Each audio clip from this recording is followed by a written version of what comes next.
I have worked many different jobs in my lifetime.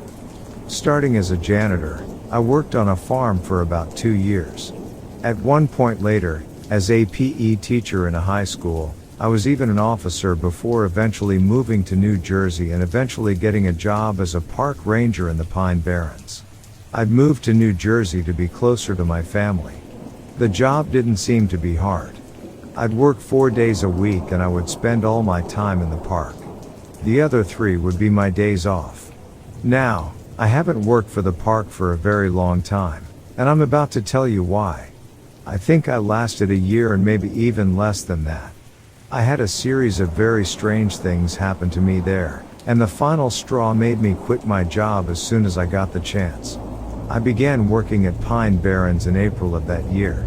I was introduced to the job and the park by the park services. The place is humongous.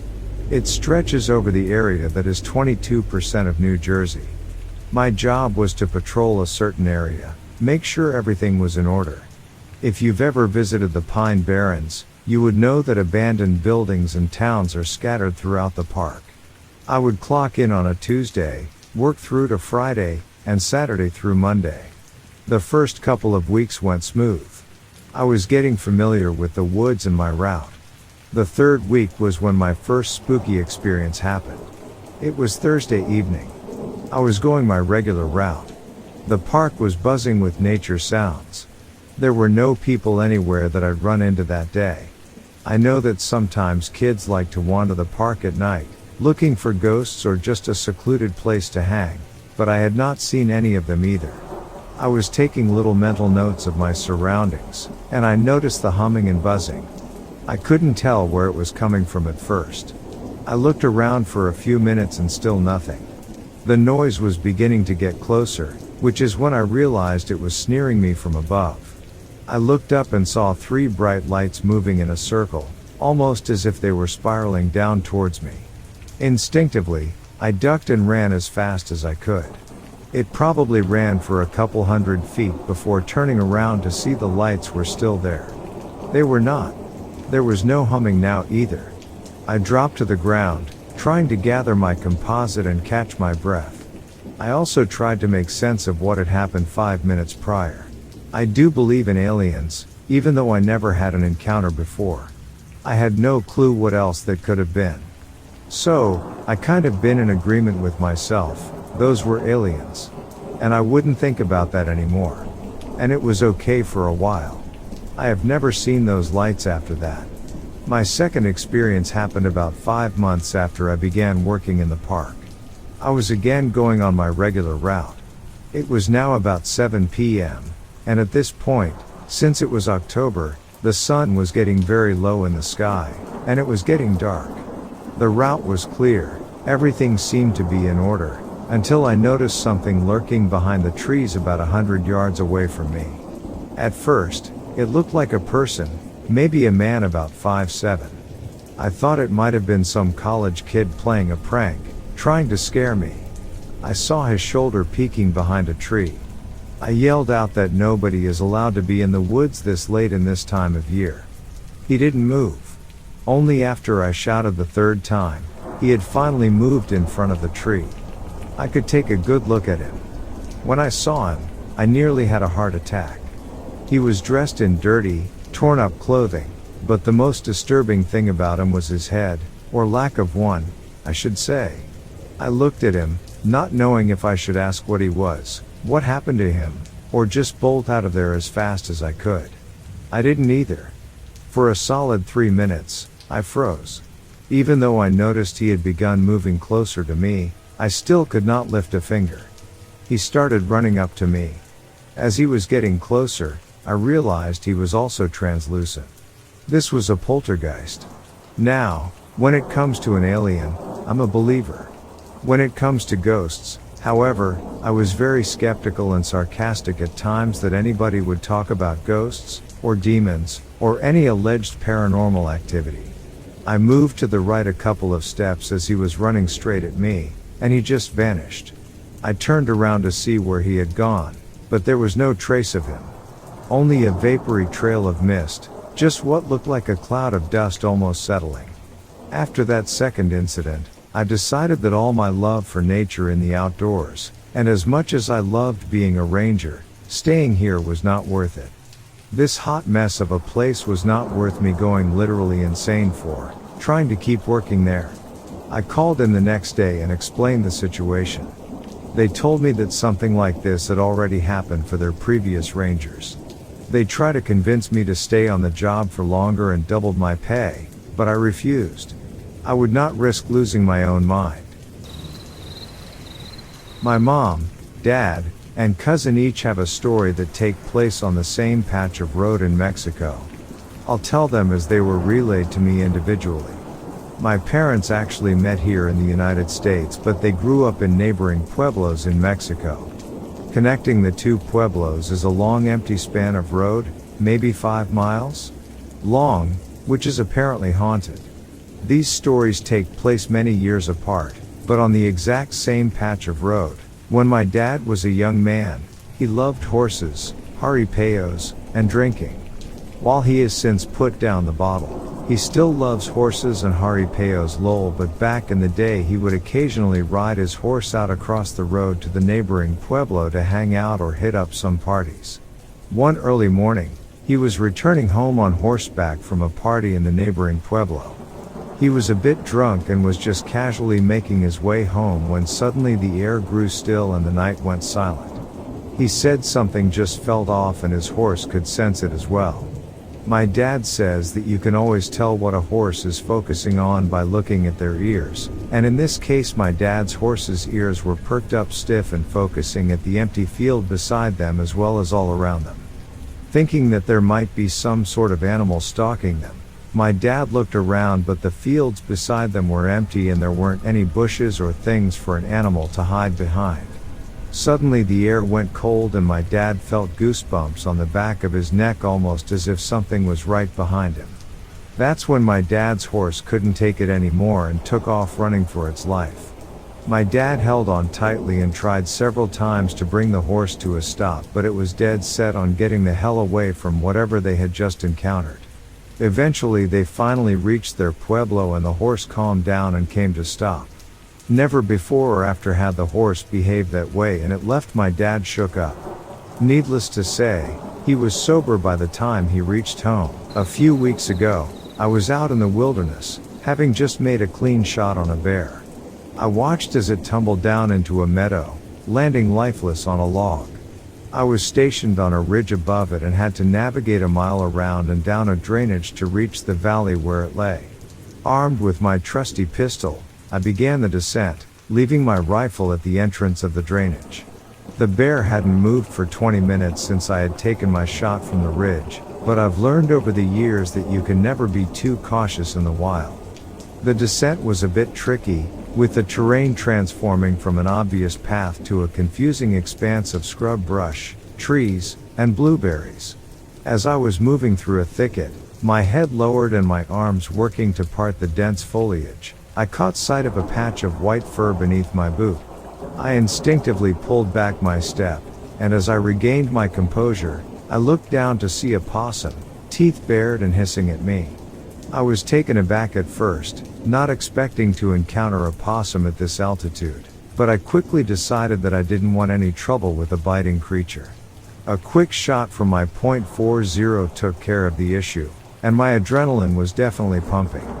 Just when I thought I had my fill of wildlife encounters for the day, I stepped into another clearing. As I emerged from the undergrowth, I froze. There, just at the edge of the tree line, was a massive creature covered in dark fur. It stood on 2 legs, easily towering over 8 feet tall. The creature was broad and muscular, with arms that hung low and a head that seemed to sit directly on its shoulders.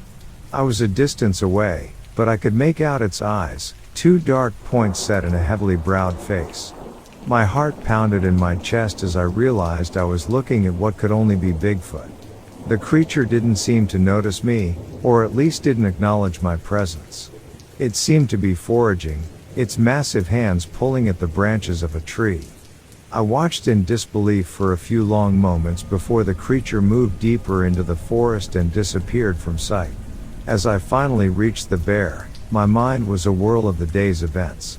I had come out for a bear, and while I did get one, I had also encountered a possum and, most incredibly, sighted Bigfoot. It was a day I knew I would never forget.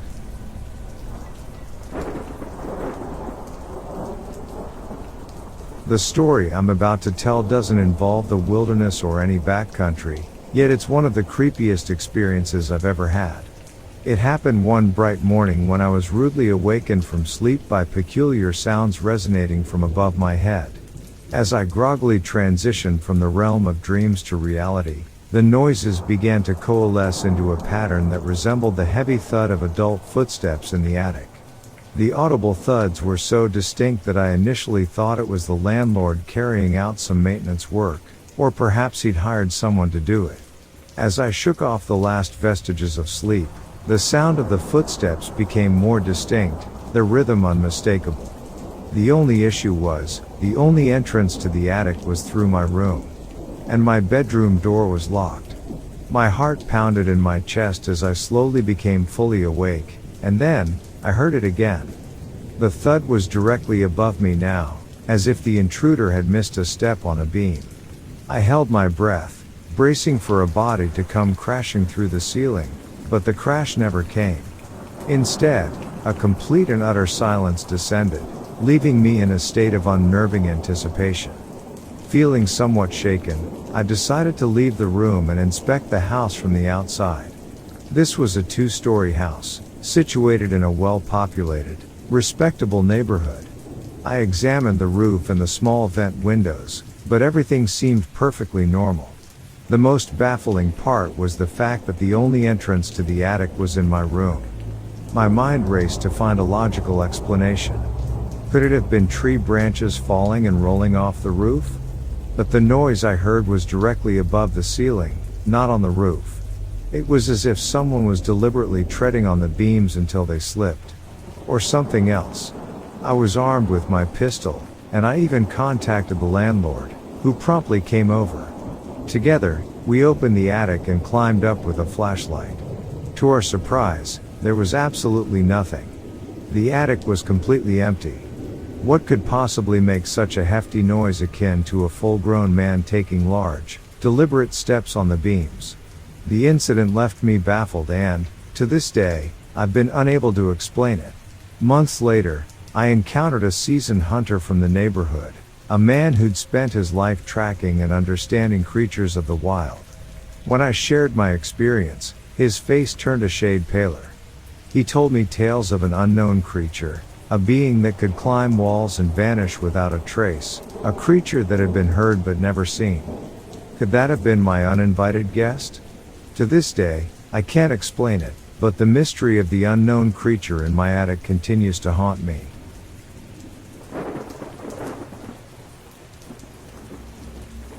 I'm a police officer and I was always a skeptic. So, it was January of 2001 when I had an encounter that sent chills down my spine. I came face to face with a tall being, a terrifying figure that brought to mind images of Nosferatu.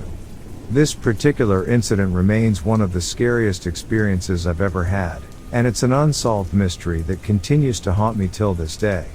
It was around 2:30 in the morning, and I was driving down a road in Franklin County, Texas. I had just passed under a dimly lit streetlight, the faint light barely sufficient to illuminate my surroundings. That's when I noticed something. There was some movement on the right side of the road, near the cow paths that crisscross the area. It seemed like something large had hurriedly crossed my path. Slowing down to roughly 45 miles per hour, I decided to let whatever it was pass me if it intended to cross the road again. But then, an unimaginable sight unfolded before my eyes. What seemed to be a man traveling on all fours abruptly leapt up from the ground and soared over my car. The creature I saw was unlike anything I'd ever encountered. It stood well over 8 feet tall, its skin a sickly pale white. The creature's face was distorted, its skin carrying a ghastly glow, its long claws a terrifying sight. Its eyes were a strange mix of yellow and green, its face pronounced with sharp features. Bald with sharp pointy ears, its whitish, deathly bluish skin was reminiscent of Nosferatu. and the creature's face bore an eerie similarity to a vampire bat. Could this have been some sort of ancient creature, akin to a vampire or a demon? Is it prowling these parts, preying on cows, or perhaps it's the mysterious chupacabra, known for draining the blood of livestock animals? The questions abound, but answers remain elusive. Back in 2003, I was part of a seasoned hunting troop of 21 people. We were out in the wilderness, looking for elk. Our journey led us to a cave near a national park, an unexpected finding on our hunting expedition. As we ventured into the cave, something peculiar started happening. Our flashlights flickered erratically, and the GPS devices we carried for navigation began to malfunction. The cave was more than just an empty hole in the mountainside. We discovered a hidden tunnel, a small, obscured passageway that led to an expansive cavern. The moment we entered the cavern, a chilling sensation washed over us. The air felt heavy, charged with an oppressive presence that caused an inexplicable surge of fear in even the bravest amongst us. Our instincts screamed at us to leave, but the explorer in us kept us rooted.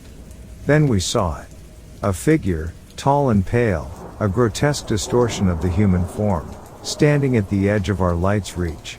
Its eyes glowed a sinister red, piercing the darkness, locking onto us. Panic seized us, a raw, primal terror that overrode all sense of reason. We turned tail and fled, driven by the overwhelming need to escape. In the years that followed, my fellow hunters, one by one, fell ill. They all succumbed to different forms of cancer, as if whatever we had encountered in that cave had marked us, cursed us. I am the sole survivor, carrying the memory of that terrifying encounter. The records of our hunting expedition were lost, probably destroyed, leaving no trace of our encounter with the unknown. But I know what we saw, what we experienced. It was real as the deaths of my fellow hunters, as real as the fear that still haunts me.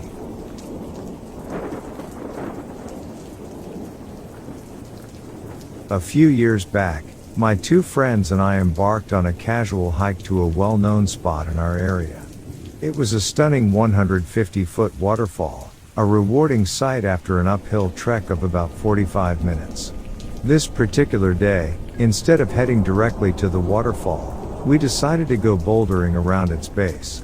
The area was brimming with intriguing rock formations and tranquil pools formed by the waterfall's runoff. This bouldering trail was off the beaten path, not something many hikers ventured onto from the main trail. As we navigated the rocky landscape, we came across a chilling sight, a young woman, just 22 years old, lying face down in the mud.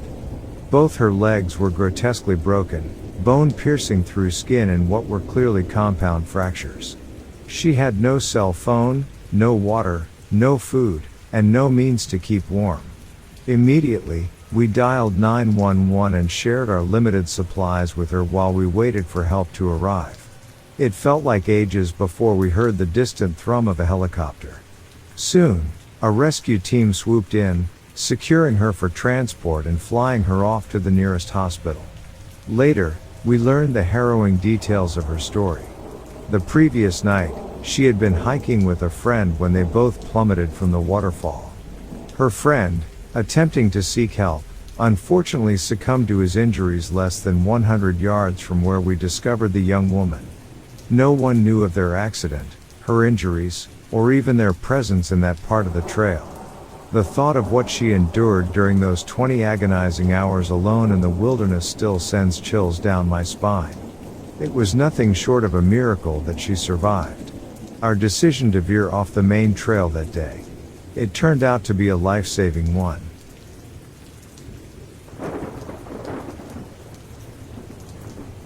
Addison, Waller County, Texas. The one my buddies and I came across on April 15th near Katy, Texas, while cutting through Morton Road between 362 and Durkin Road had amber-looking eyes.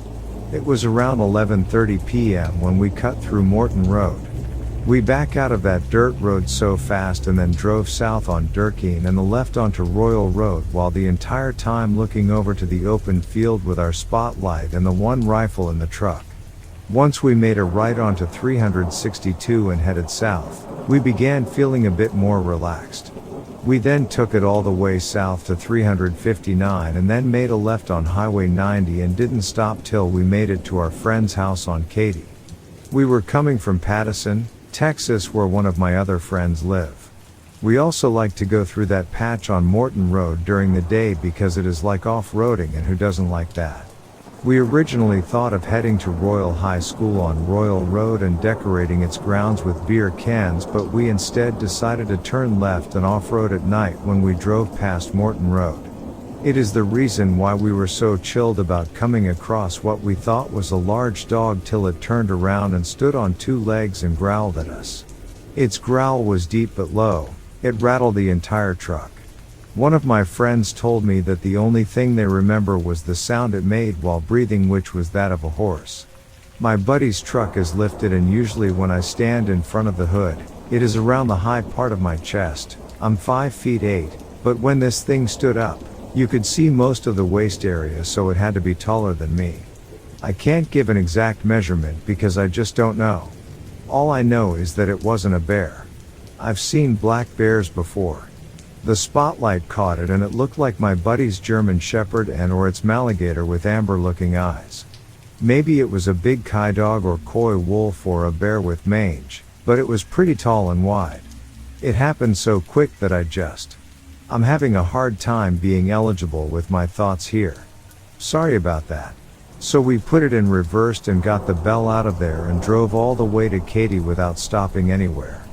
Then we barricaded ourselves in it with AR-15 and shotguns and just sat there in the middle of the dark with our backs to each other for the rest of the night. We didn't leave the house till midday on Sunday to check the dashboard camera, which had recorded over the entire incident the previous night. Our cell phones recorded nothing but jumble, and my buddy's dog wouldn't come near the truck as it kept whimpering around it with its tail behind its legs. The dashboard camera recorded over all the data on Sunday. We went trough it, and it was from when the truck was parked at our friend's house. The cell phone quality was so bad we erased it. I dropped my phone on the floor of the truck and didn't find it till Sunday afternoon. It is not something we were planning for, like most of the videos you see on the web. Monday morning came around and we all call in sick because we refused to get out of the house till the sun was out. This obviously upset our family members, parents, who thought we were being irresponsible, and we finally grew the courage to return to Morton Road on Monday afternoon. 6 trucks enter Morton Road off Durkin Road with high-powered semi-assault weapons, shotguns and hunting rifles. We didn't find any tracks either, which is weird because it had rained heavy the past few days, so the ground was soft and there was standing water on Morton Road. The only thing we found was this perverse stench, like something had died mixed with metallic smell, blood, and urine, ammonia. The dogs we brought with us, 2 German Shepherds, 1 Maligator and 1 Doberman, were all whimpering nervously around the site like they didn't want to be there. After the incident, I have spent the rest of April just reading everything I could about dog-man encounters. My other 3 friends don't want to talk about it either, and one broke up with his girlfriend of 3 years because he just refused to spend the weekend hiking with her through the Addicks Reservoir hiking trails. They got back together after we were able to get him to open up about it, but I'm the only one that has put this on the web. It has been a month and I still refuse to be out later than sundown. I don't leave the house early in the morning anymore to go to the gym at 5 a.m. In fact, I have changed my life around completely, and that includes no more before bed walks at night with the dog. I have installed security bars on all my first floor windows, added spotlights to my entire home, and places better security cameras. I also no longer drive trough country roads even during the day, especially by myself, because I feel exposed. Last week I refused to go fishing on the Brazos River and turned down heading for the weekend to Lake Conroe. I've always wanted to go fishing at the end of East Matagorda Bay, but to get there one would have to off-road on a 4x4 west from Matagorda Beach on a dirt trail for about 15 miles. Yet after this experience I no longer feel safe. I just want to go back to being ignorant about the things that go bumping about at night.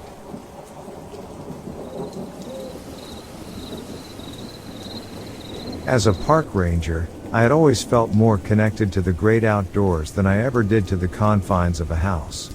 So, when I decided to fully embrace the wilderness and move into the woods, it felt like a natural transition. I packed my old camping equipment and set up a small camp amidst the rustling trees and the silent whispers of nature. It was like coming home. In the beginning, everything was as it should be, peaceful, serene, and full of life. However, the tranquility started to crack when I began encountering a series of strange occurrences. I found a line of dead squirrels, their small bodies lifeless and eerily arranged in a straight line. It was unsettling, to say the least, but I chalked it up to some predator's strange behavior. Nighttime, however, began to bring its own set of horrors. Strange sounds echoed through the otherwise silent woods, a cacophony of unsettling sounds that seemed to be getting closer with each passing night. I felt watched, my every move traced by unseen eyes in the darkness. One particular night, when the sounds seemed closer than ever, I grabbed my flashlight to investigate. However, as if in a cruel twist of fate, it flickered and died the moment I switched it on. It never worked again after that. The 15th day marked a shift in my wilderness experience. Beside the stream where I collected water, I discovered large, oddly shaped footprints. Unlike any animal tracks I'd seen before, these footprints sent a chill down my spine and further heightened my growing sense of dread. The nights that followed were filled with more disturbances. Whimpers and growls echoed outside my tent, growing louder with each passing night. Mornings brought a strange smell, an unfamiliar, disturbing scent that lingered around my camp. Fear started consuming me. Each night, I lay wide awake in my tent, my heart pounding in my chest, praying for sleep to take me away from the terror that gripped me. I avoided investigating the noises. The fear of what I might find far outweighed my curiosity. The climax of my ordeal came when I finally saw it, a creature unlike anything I'd ever seen, lurking in the woods. The sight was so horrifying that it drove me to the brink of madness. I ended up in a government psychiatric facility, my mind filled with the haunting image of the creature, my words a frantic rave about my encounter in the woods. That, I suppose, is where my story as a park ranger living in the woods ends.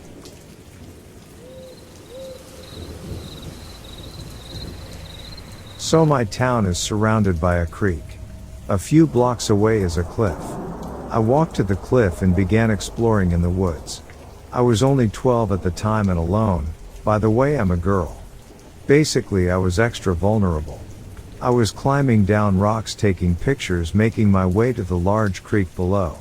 I found a waterfall with a pipe over it, so I crawled on the pipe, walking over the waterfall. I noticed graffiti and beer cans, so I knew people had previously been there. I felt safe and comfortable. It was bright as day, so I had no worries. I also found a cement hut in the middle of the woods, which was creepy. I was making my way out when I decided that I wanted to take some more photos of the forest. So I went under this huge rock to take more photos when all of a sudden it sounded like people yelping. I got a little scared but continued to take pictures. I crawled across the pipe over the waterfall again to get pictures. This pipe was about 15 feet above the waterfall, but if I fell onto the waterfall I would have fell another 5 feet and probably drowned. So what I was doing was really risky. No one would have been there to help me. As I was taking a video of the waterfall while standing on the pipe, I hear two men making their way over to my location. I got so scared I almost shit my pants. Then one of them yells, "Who the F is that?" My 12-year-old little bitch ass ran so fast out of those woods you couldn't even imagine. The problem was I had to make my way up over huge rocks. I was getting so tired and nervous I could barely breathe. Once I was out of the woods I still had to run 3 to 4 blocks home. When I got home I drank half a glass of juice. Almost made myself throw up. Never going in the woods again.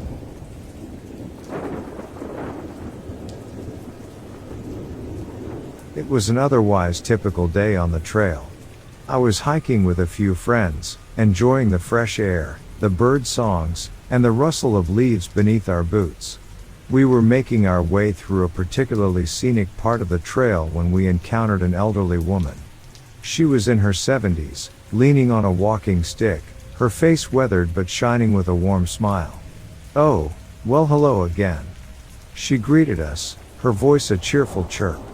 We exchanged confused glances among ourselves. None of us recognized her. We'd been hiking for hours and hadn't come across any other hikers. Perhaps she was a bit senile, we reasoned, mistaking us for other hikers she had met earlier. We returned her greeting and continued on our way, the encounter quickly fading from our thoughts as we immersed ourselves back in our journey.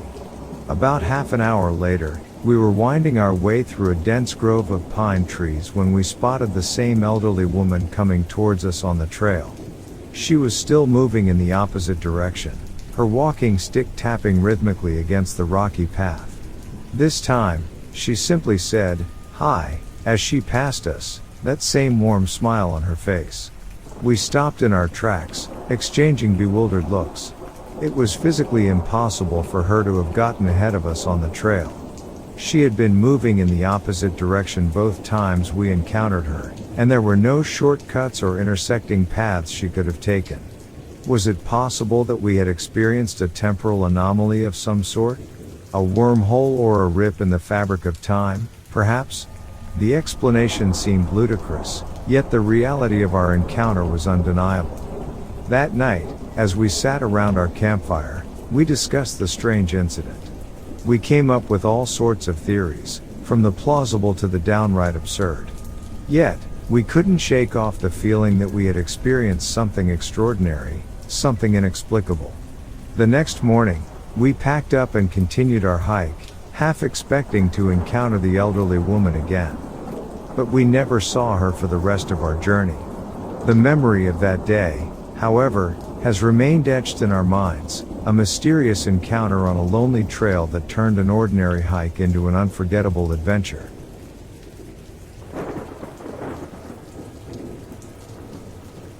In the spring or summer of 2003, 2004, or 2005, right after my retirement at the end of 2002, I started volunteering with the Leon County, Florida Red Cross. We had just received a federal/state grant to assess the readiness of neighboring counties for any potential terrorist attacks. On these assessment trips, Red Cross personnel and volunteers, usually 10 to 20 of us, would travel in a rented Greyhound bus to the designated county. Our usual departure time was around 8 a.m. from Leon County. One particular morning, we were traveling east along I-10.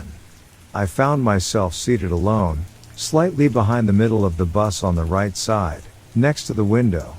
I wasn't engaged in any activities, not reading, not listening to anything, nor conversing with anyone. As we journeyed through either eastern Jefferson County or western Madison County, my attention was caught by an airplane overtaking the bus from behind. It was a substantial jet airliner, although I couldn't recall any specific markings. The strange thing was, it seemed to be descending as if preparing to land. However, I knew there were no airports in that vicinity that could accommodate a plane of that size. Behind a tree line, the plane was fully visible due to the absence of any underbrush. I prepared myself for the worst, expecting a crash. However, as our bus advanced, leaving the plane behind, I neither saw nor heard any signs of a crash. It was perplexing, given that we were close enough to hear an explosion had one occurred. I looked around the bus, but no one else appeared to have noticed the peculiar incident. Everyone was engaged in their own activities, reading, chatting, or simply lost in their own thoughts. I chose not to share what I'd witnessed, not wanting to cause any unnecessary alarm. Later that evening, I recounted the incident to my husband and kept an eye on the news to see if there had been any reports of a plane crash in the area. My husband, however, didn't have much to say. I suppose he didn't want to offend me by suggesting that I might have been hallucinating. But I knew what I saw, and it remains an unexplained mystery to this day.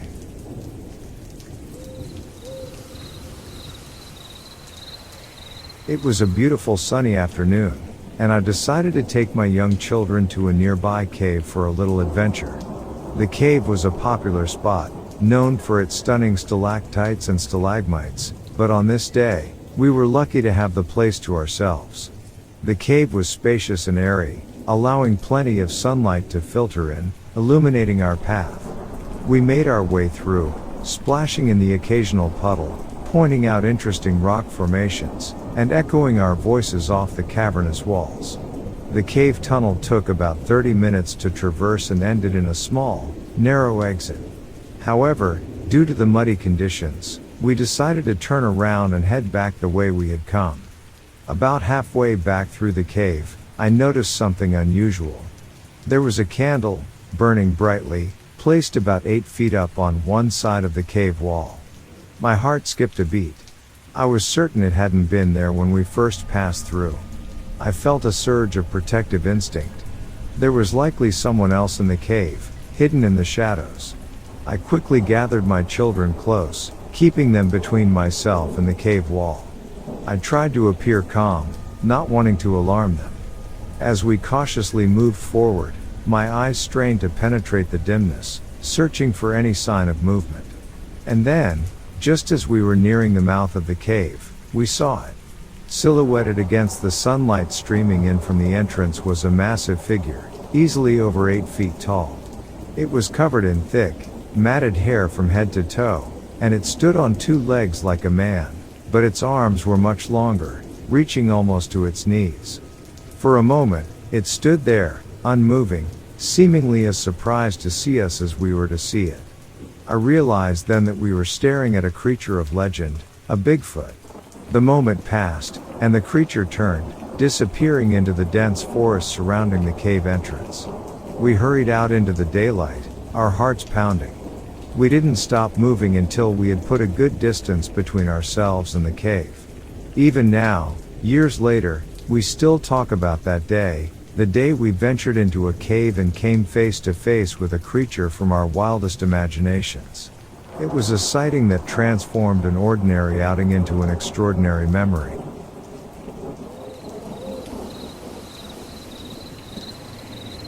Years ago I lived in a forest in a tiny house with a flat roof. It might sound unbelievable as in horror movies, but close to our house was a land with housing for people in bad mental condition. As a social worker, I'm not scared because of it at all, and I think it's really nice. We were all lucky to live in the middle of beautiful nature. One night I was home alone. I drank my drink and smoked my smoke. Oh, those days, when I heard something walking over the roof of the house. First a louder boof like a jump, some weird running around. That over and over and over. I like fantasy, thrillers, splatter, sci-fi. But believe me, not when you feel like you're in the middle of that. It was hard to escape the sound. I didn't want to go outside in the deepest night. So I laid under my blanket, hoping it would stop, or I would fall asleep. But I couldn't. Then I heard the blinds and realized I left my window open. I started to hear my heart beat in my head. Then some scratching behind the TV. Even though my lights were still on, you kept my eyes powerfully shut.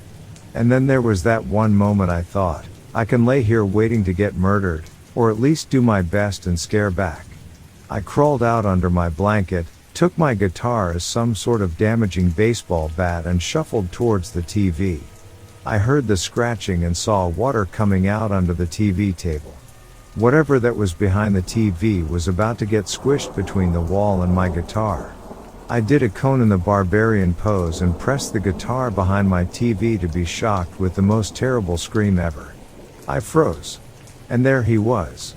A big fat red cat finally flew next to my head, towards the blinds straight out of the window. I never knew I could be this retarded.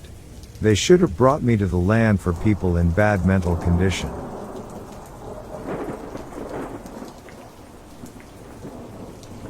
This happened back in 2018, but it still frightens me whenever I think about it. Me and a friend wanted to hang out. We come from a very small, boring town with not much to do. We decided that we wanted to eat at Chipotle, then walk over to the only shopping center available in our town. The walk to the shopping center wasn't bad, Chipotle was about 5 minutes away and the overall area is pretty safe. Me and my friend were walking along the sidewalk that connects all the shops, but we were on the less populated side near a bookstore with lots of overgrown woods and grass surrounding the back of the building. We were goofing around taking stupid photos like freshman girls do when an older couple drove up to us in a van. The woman driving said, "I just wanted to let you know that strange man parked over there has been following you around, and it seemed like he was taking photos." We looked not far across the lot and saw a single van parked purposely secluded from other cars with a man staring right at us. He didn't even try to hide the fact that he was clearly singling us out. We were 14 and 15 at the time, so neither of us had a license. We had gotten dropped off by a parent. We told the woman, "Thank you," and immediately started sprinting into Target since that was the area with the most people. We sat in the food court area and waited to get picked up. While we were sitting there, we noticed the man who was watching us had followed us inside the store and was standing alone in front of the woman's restroom awkwardly fidgeting. I'm not one to judge, but since he was clearly up to no good. He was older and the definition of a creep. He looked dirty and was wearing an oversized outfit. Luckily we were safe and we were extremely thankful for the woman that warned us. I couldn't even count the amount of times we thanked her. I don't even like to think about what could have happened if that woman didn't warn us and we didn't go inside that Target.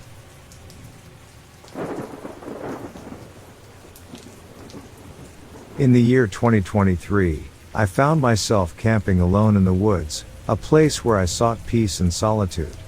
My first few nights were rather peaceful, marked only by the typical sounds of nature. But one morning, I woke up to the sight of my campsite in utter chaos. My fire pit was scattered, wood and ash strewn about haphazardly, and my favorite log split in two. The worst part, however, was the monstrous footprint left in the ash, a chilling reminder of something inhuman. Despite the unease, I decided to venture deeper into the woods. I chose a small clearing surrounded by a dense patch of trees and shrubs, which offered some semblance of safety. I hoped that this move would be the end of the strange occurrences, but I couldn't have been more wrong. On my first night in the new spot, I woke up around midnight, nature calling. The air was buzzing with an energy I couldn't quite place, and a sense of dread hung heavy in the air. But, sleep-dazed and needing to relieve myself, I stepped out of the tent. As I did, I heard a whimpering sound from behind, the same sound I'd heard nights before. I turned around slowly, and there it was. A tall, thin figure was standing in the moonlight, its head bowed, revealing a face unlike anything I'd seen. Its body was eerily contorted, and its limbs twisted in a way that seemed to defy the laws of anatomy. The pale skin under the moonlight was hairless and sickly, and the rotten smell in the air confirmed my worst fears. This was the creature responsible for the footprint and the chaos at my previous campsite. Suddenly, it looked up. Its eyes were a burning red, filled with an anger and intensity that made my blood run cold. In an instant, it was on me, slashing its claws across my chest. The pain was immediate and intense, and blood soaked my clothes. In a fit of rage, the creature hurled me against a nearby tree, the impact breaking my ribs and blurring my vision. Somehow, I managed to escape and stumbled my way to the ER, arriving at 4 a.m., drenched in blood and babbling about the creature in the woods. The terror of that night still haunts me, a vivid reminder of the horrifying cryptid that lurks in the shadows of the woods.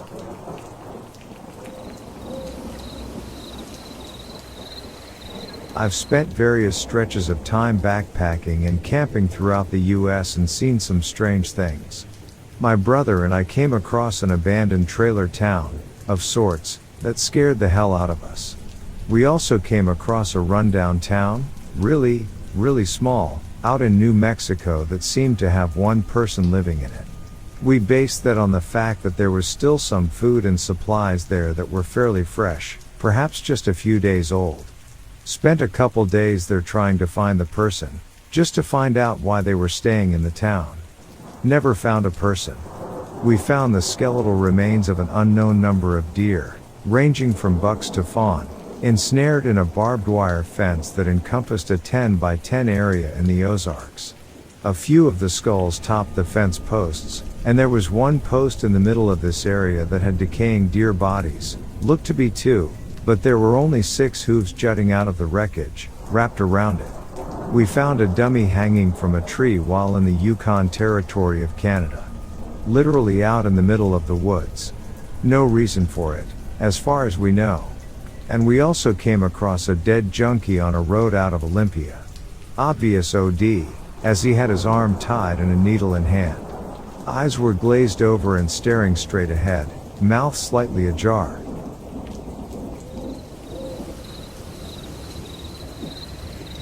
In the summer of 2023, I embarked on a backpacking trip in Yellowstone National Park, an adventure that would lead me to an eerie discovery. We were hiking high above the tree line, approximately 10,500 feet up, on a ridge overlooking a tranquil, secluded lake. The view was breathtaking, the pristine beauty of nature as far as the eye could see. As we trekked along the ridge, something unusual caught my eye, standing out starkly against the rocky terrain. There, in the middle of nowhere, was a horse skull. No body, just the skull, bleached white by the sun, its hollow eye socket staring into oblivion. It was a macabre but fascinating sight, and I couldn't help but wonder about the story behind it. We pressed on, reaching our campsite, which was a short distance away from the lake, near the location where we'd found the horse skull. The day's hike had been long and strenuous, so we decided to descend to the lake for a refreshing swim. However, as we approached the water's edge, we were met with a gruesome scene that froze us in our tracks. There, rotting at the edge of the lake, was the body of the horse, its flesh decaying and bones protruding in a grotesque display. The sight was profoundly disturbing, but what was even more bizarre was the sight of negative film strips floating in the water, scattered around the shore near the decaying body. Some of the film strips had washed ashore, their images distorted and faded but still visible. The sight was eerie, to say the least, a strange and morbid juxtaposition of life and death. It was as if we had stumbled upon the remnants of some dark, unsolved mystery. The horse skull, the decaying body, the negative film strips, all were pieces of a puzzle that seemed to defy understanding. That night, as we huddled around our campfire, the image of the horse skull and the decaying body haunted me. The lake, which had earlier seemed so serene, now felt like an enigma, its still waters holding on to a secret that we had inadvertently disturbed. The sight of the negative film strips, each one holding a snapshot of an unknown story, only added to the mystery. I often find myself reflecting on that day, the memory etched in my mind. The horse skull, the decaying body, the negative film strips, all served as a stark reminder of the unexpected and often inexplicable things one can encounter while venturing into the wilderness.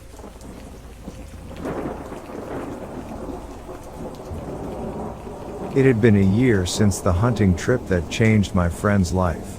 As a former U.S. Marine, he was someone I'd always admired for his resilience and strength, so when he went missing in the wilderness, it struck fear into all of us who knew him. We were hunting in the mountains, a group of us. It was meant to be a boys' weekend, a chance to bond and let off some steam. But then, he got lost. We heard his panicked voice over the radio, increasingly delirious, speaking of being pursued by a terrifying creature. He was hiding, he said, in a crevice in the mountainside, too scared to move, eat, or drink. We found him days later, severely dehydrated and in a state of extreme fear. His recovery was slow, and the trauma from his ordeal was so severe that he was admitted to a psychiatric facility.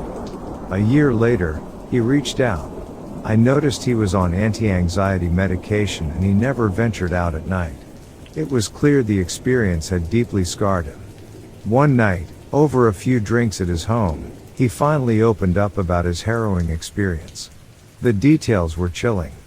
He spoke of the first night alone in the mountains, of a guttural growl that filled him with dread, of feeling watched. His flashlight and radio had stopped working, leaving him blind and isolated. In his panic, he ran until he found a small crevice in the mountainside where he hid. His description of the creature was something straight out of a horror film. A 7-foot tall, almost human figure with thin, wrongly jointed limbs. Its skin was pale, like it had been rotting, and its eyes, they were a fierce, burning red. On the second day, while the creature was absent, his radio had briefly sprung back to life, and he had been able to call for help. But after that night, he refused to confirm or deny his story. I've been researching since then, trying to understand the mystery, haunted by his tale, by the lingering smell of rotting flesh at the rescue site, and the eerie feeling of being watched. Despite the fear, there's a part of me that needs to know, that wants to understand what he went through. But sometimes, late at night, when the shadows dance on my walls, I can't help but wonder if there are some things better left unknown.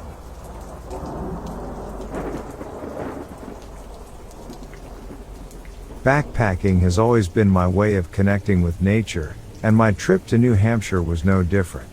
The lush, verdant trails, the crisp mountain air, and the sense of tranquility that comes with being away from the city's hustle and bustle were all I needed for a perfect getaway. After a long day of hiking, my friends and I set up camp for the night. We had found a nice spot by a small stream, its soft gurgling the perfect lullaby for the cold night ahead. As the others started to set up the fire, I decided to wander off for a bit to answer nature's call. I moved away from the warm light of our fire, the cool, pine-scented air nipping at my cheeks. As I walked, my flashlight revealed an odd formation on the ground. It was a circle, carefully etched into the earth. Surrounding it were tuning forks, standing erect like silent sentinels guarding a sacred site. The sight of it sent a chill down my spine. It looked like something straight out of a horror film, some eerie ritual circle. Unease seeped into my heart, turning my blood cold. I quickly finished my business and hurried back to the comfort and safety of our campfire. As I returned, I couldn't shake off the sense of unease. I kept glancing back over my shoulder, half expecting to see something lurking in the shadows. That's when I saw it. In the distance, barely illuminated by the moonlight, was a tall figure. It was humanoid but grotesquely thin, its body unnaturally elongated. It moved with an eerie grace, its antlered head swaying slightly with each step. Its eyes, glowing in the dark, were locked onto me. I felt my heart lurch in my chest. A Wendigo. The stories I'd heard as a child about this terrifying creature flooded my mind. Paralyzed by fear, I could only stare as it moved closer. Suddenly, a loud crack from the campfire brought me back to reality. I turned and bolted towards the safety of my friends, not daring to look back. As I neared the fire, the warmth and laughter of my friends felt like a distant reality.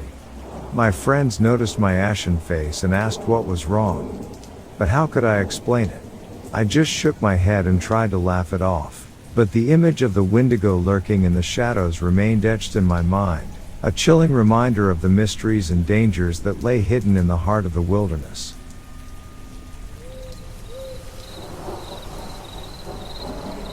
In the deep heart of the forest, we hunters gathered around our campfire, the warmth of the flames licking our faces as we exchanged stories. Some were stories of glory, of triumphant hunts and epic battles with nature. Others were tales of terror and close calls that left us gasping for breath and grateful for another day alive. Then, without warning, our lights flickered and went out. The fire was the only source of light left, casting long, dancing shadows on our faces. The air was filled with a strange buzzing, like a swarm of 1,000 bees, and a chill ran down my spine. Then came a growl. It was not the growl of a bear or a wolf, but something far more sinister. It was an eerie, guttural sound that made the hair on the back of my neck stand on end. A sense of dread washed over us, as palpable as the wave of putrid air that followed. The smell was nauseating, like rotting flesh, and we could only stare at each other, wide-eyed and silent in the glow of the dwindling fire. Then, The silence was shattered by a bone-chilling shriek. It echoed around us, bouncing off the trees and rocks, and I could feel my blood run cold. I squinted into the darkness, straining to see what was making these horrific sounds. Out of the corner of my eye, I saw movement at the edge of the firelight. Slowly, a figure emerged. It was tall, incredibly tall, and pale, almost glowing in the flickering firelight. Its eyes were red and devoid of any mercy, staring at us with an intensity that made my heart pound in my chest. Its body looked twisted, like a human frame that had been broken and haphazardly put back together. It was a sight that seemed to be torn straight out of a nightmare. Then, everything went black. I woke up the next morning, the sun's rays filtering through the trees. The others were waking up around me, their faces pale and eyes wide with fear. We were all terrified, and the sense of being watched, of being hunted, lingered in the air. We all remembered the same thing, the creature, the growls, the shriek. It was a horrifying encounter that had seared itself into our memories, a night of terror that we would never forget.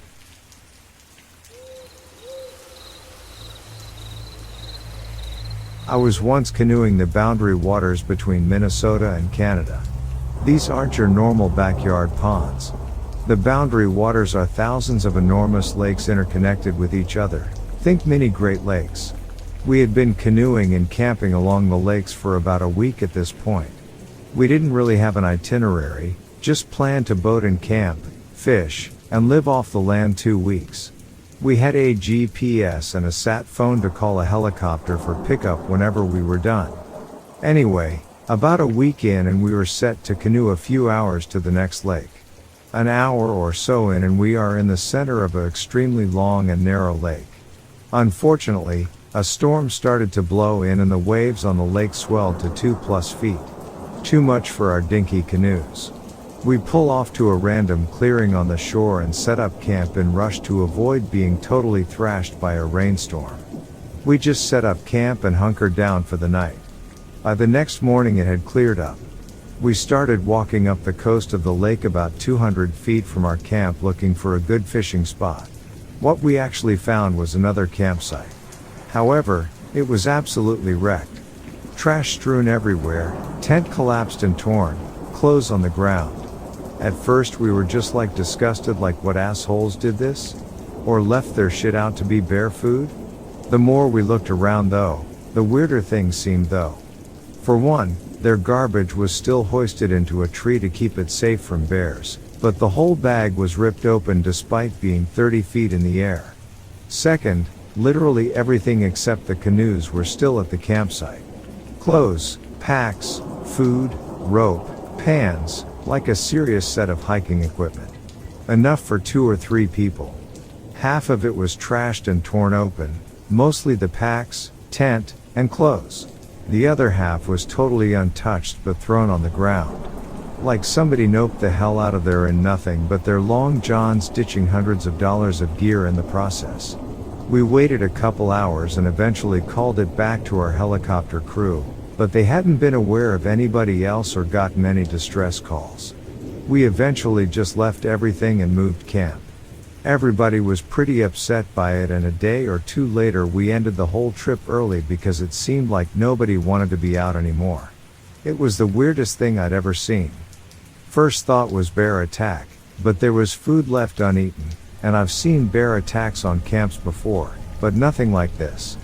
Bears rip open packs and go after food, and are generally pretty easy to scare away.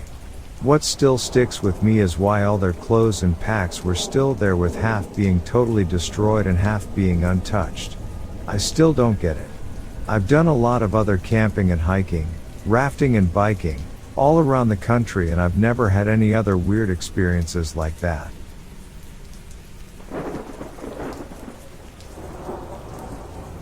Me and a buddy chose some national forest in Oregon specifically for how remote it was. About a year prior, a family became lost and the father was never found, although mother and child lived to tell the tale. Anyway, we set up camp around 4 p.m. after getting pretty deep into the woods on a mountain accessed by logging roads, maybe about 100 to 200 yards from where we parked, near a lake. Without much else to do, we started a fire and cracked some beers as the sun went down. Then pickup trucks started going through the woods, slowing down when they saw our campfire. We got curious and stupid via the beers, and went deeper into the woods. Seemed like a hell of a party was going on.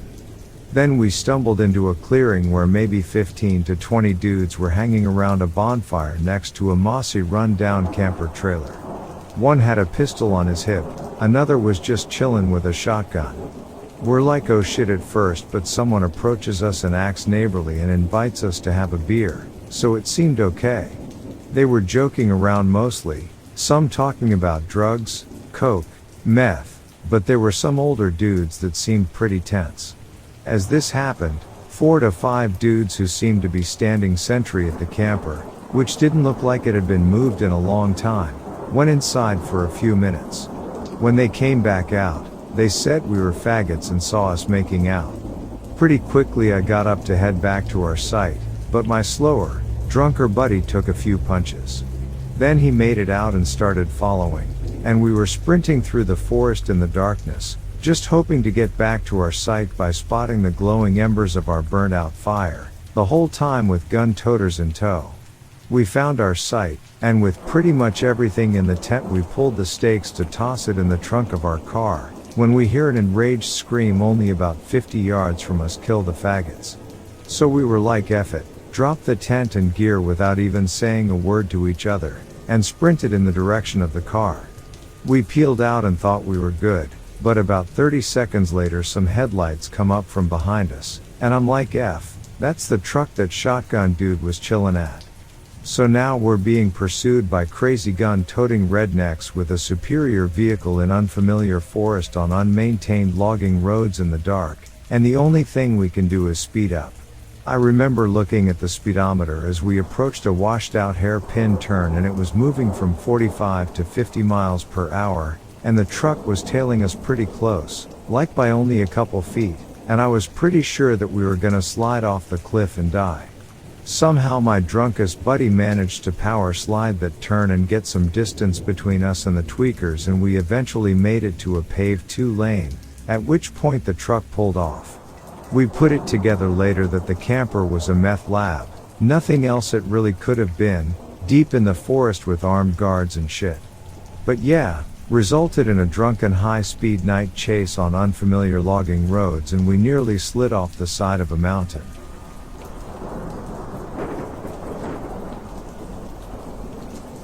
I was admitted into a peculiar psychiatric facility in Texas due to my severe depression and uncontrolled heroin addiction. The facility, an impressive castle-like structure hidden within a dense redwood forest, was financed by my well-off parents. Ever since my stay there, I've been on a relentless quest to discover the truth about this facility. My suspicions of its involvement in MK Ultra, coupled with a peculiar encounter I experienced during my stay, fuel my obsession. Despite my rigorous research, I have unearthed scant information about this enigmatic institution, save for its location and a brief article about its inauguration in the 1940s. My parents, perhaps wanting to bury the past, have remained tight-lipped about the facility, leaving me in the dark. The primary reason behind my persistent investigation lies in a disturbing encounter I had within the facility's boundaries. Despite the facility's stringent surveillance, I distinctly recall wandering into the forest at midnight, under the eerie glow of a full moon. I remember following some inexplicable presence until I reached a clearing. It was there that I saw it, a towering figure, draped in shadows with a gaunt, almost skeletal figure, and skin as pale and translucent as moonlight. At first, I thought it was a hallucination, a side effect of the potent medication they had me on.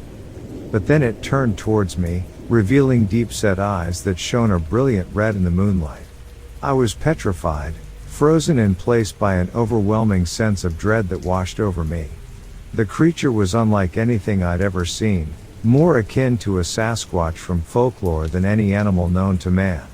Even now, I'm unsure if that encounter was a hallucination brought on by my medication, or if I had been an unwitting participant in some MK Ultra experiment. The memory of that eerie encounter and the creature's terrifying gaze continue to permeate my nightmares, driving my obsession to uncover the truth about the facility and what I experienced there.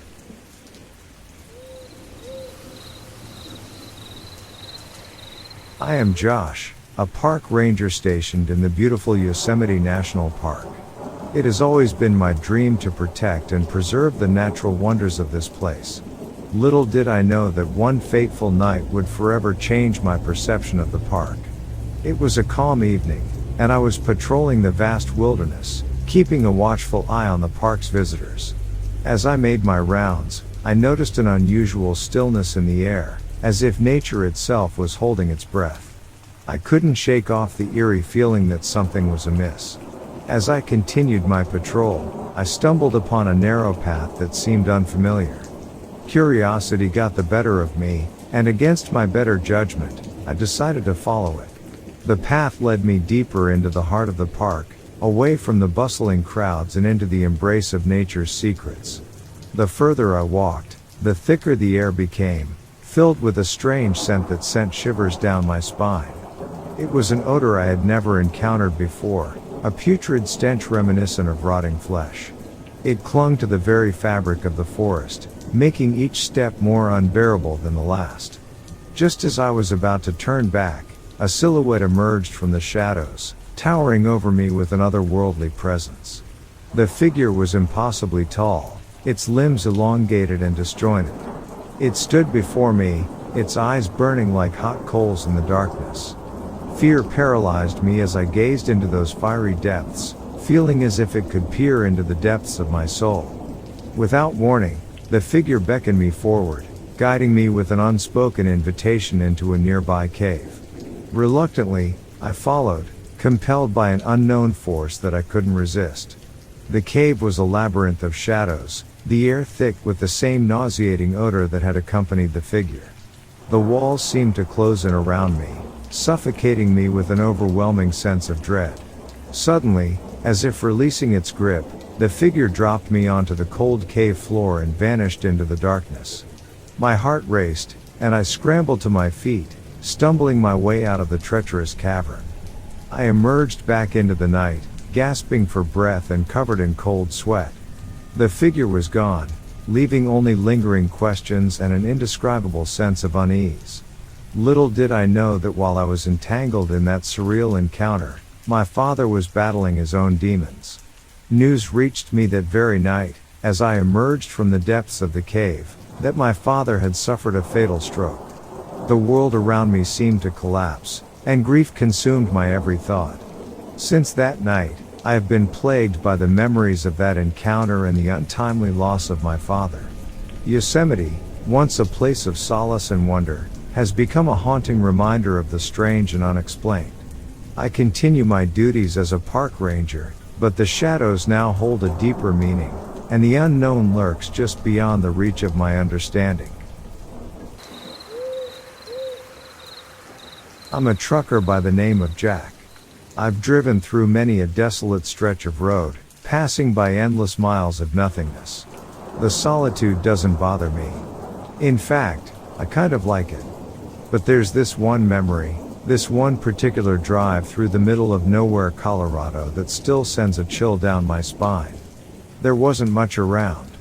Just barren landscapes, the open road stretching out in front of me, and my truck humming along to the rhythm of the highway. It was the only road visible on my map, and it was almost eerily devoid of human touch. But then, up ahead in the horizon, probably about a half-mile away from the road, I spotted an unusual cluster of houses or buildings. In a place so desolate, so untouched by civilization, the sight of these structures seemed utterly out of place. Intrigued, I kept my eyes on them as I approached, curiosity piqued by the incongruity of it all. As I drove past, I got a clearer view. The houses were set up in a circle, forming a sort of perimeter around an open area. What was more unsettling, though, were the people I saw walking around in the center. They were all donned in black robes, their faces hidden from view, gathering in a tight circle. Then, Out of nowhere, 3 black SUVs appeared. They drove across the barren landscape, plumes of dust rising in their wake, heading directly towards the group. A sense of unease crept over me, a cold shiver snaking down my spine as I watched the scene unfold. Something about it felt wrong, like I was inadvertently witnessing something I shouldn't. I remember wishing I had the time to stick around, to see what was really going on. But duty called. I had a schedule to keep, deliveries to make. So, I kept driving, leaving the strange sight behind me. In the rearview mirror, the sight of the robed figures and black SUVs slowly faded into the vast Colorado landscape. I often find myself mulling over that sight, wondering what was happening back there. It seemed like something out of a cult movie, a secret meeting in the middle of nowhere. But I guess, I'll never know for sure. All I have is this unsettling memory and a story that sounds too strange to be true. I've seen many odd things during my years on the road, but that eerie sight in Colorado remains the most inexplicable of them all.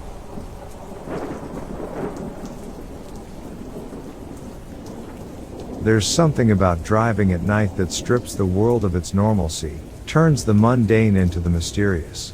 I learned this the hard way during a run from Yuma, Arizona, driving the lonely stretch where the I-8 intersects the 85 at Gila Bend. It was a familiar route for me.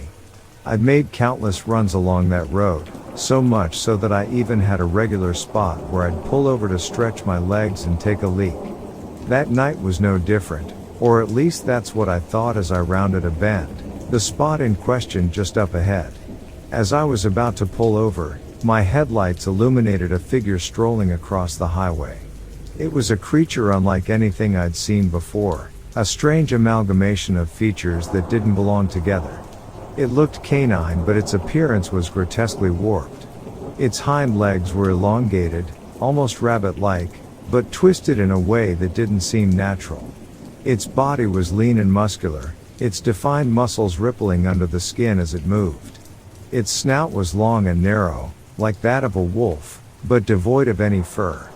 The creature's skin was an unusual sight, a stark contrast to the mangy patches you'd expect on a hairless animal. Instead, it was thick and tough looking, almost akin to a rhino's, but it had an uncanny smoothness to it that caught the reflection of my headlights. But what really got me, what truly sent a shiver down my spine, was the way it regarded me. As I slowed down, it didn't panic or run away as you'd expect a wild animal to. It simply continued its leisurely stroll, its eyes never leaving me. It was as if it was sizing me up, unafraid and eerily calm. The creature was massive, easily the size of a Great Dane or a Cane Corso, and its bizarre, uncanny appearance left an indelible mark on my memory. I watched, paralyzed, as it disappeared into the darkness on the other side of the road. Needless to say, I didn't stop that night, nor any other night after that. My usual pit stop was permanently tainted by that eerie encounter. Now, every time I make that run, I can't help but scan the roadside, half expecting to see that creature again. And each time, a chill runs down my spine, a reminder of the night when the mundane turned into the mysterious.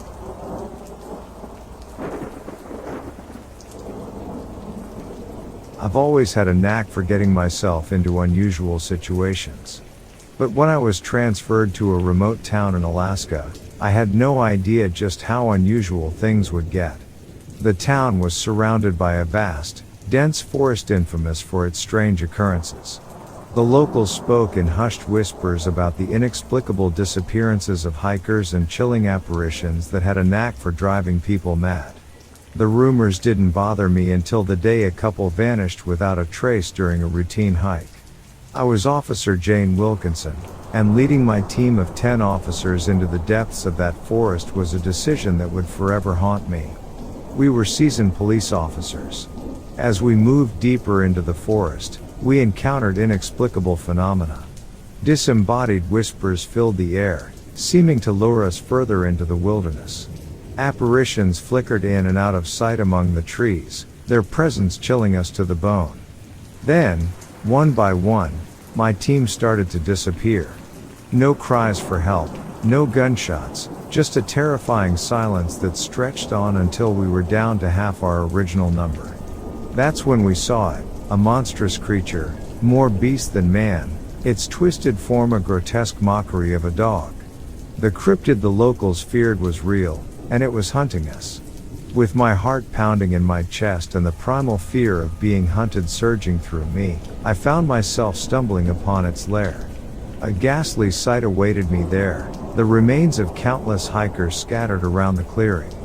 Gritting my teeth, I radioed the station, relaying the grim discoveries and the horrifying situation. The backup was hours away, the terrain too treacherous for a quick response. Alone and scared, I decided to search for the cryptid. I crept through the woods, my flashlight revealing nothing but shadows and the occasional pair of reflective eyes belonging to a harmless critter. Hours passed in a chilling silence, the creature nowhere to be found. Every snap of a twig, every rustle of leaves set my heart racing. The sky was beginning to lighten when I realized my search had been futile. The cryptid was gone, and I was left alone with my fear and the haunting memories of my fallen comrades. As I write this report, I can't help but replay the horrific events of that day in my mind. The fear, the despair, and the overwhelming sense of loss.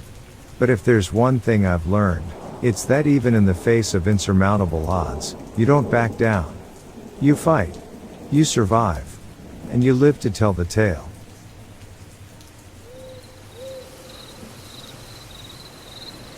I'm not the type to believe in the supernatural, the occult, or even cryptids for that matter. But there's this one experience, an eerie encounter on the eve of Halloween that shook me to my core. I was young and invincible then, or so I believed, cruising down the rural roads of Illinois in my sleek sports car. It was a pitch-black night, the kind that makes you feel like you're the only person left in the world, and I was relishing the solitude. Suddenly, out of nowhere, a black cat darted across the road. Its eyes, reflecting in my headlights, gave me just enough time to swerve, narrowly avoiding hitting it. The car spun out of control, the tires screeching against the asphalt, and came to a stop with the headlights facing a nearby field. And that's when I saw them.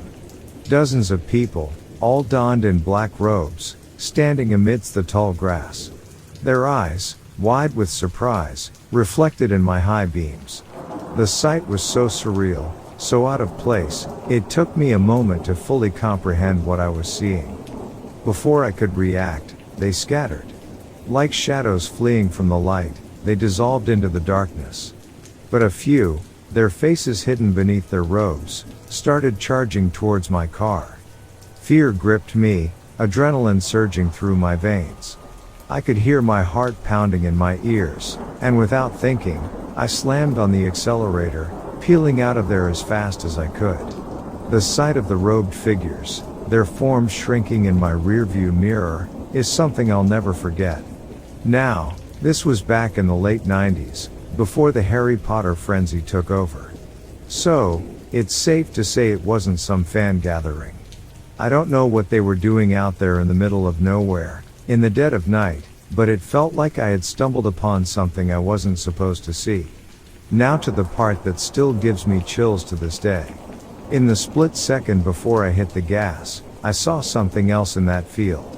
At the edge of my high beams, there was a figure, far taller than any of the robed people, hunched over, and covered in hair. It stood on two legs and its eyes, glowing in the darkness, met mine. I've heard tales of cryptids, stories told to scare kids or thrill seekers, but in that moment, I couldn't deny what I was seeing. It was something unknown, something out of place in the world as I knew it. I didn't stick around to find out what it was. I just drove, leaving the field, the robed people, and the cryptid far behind.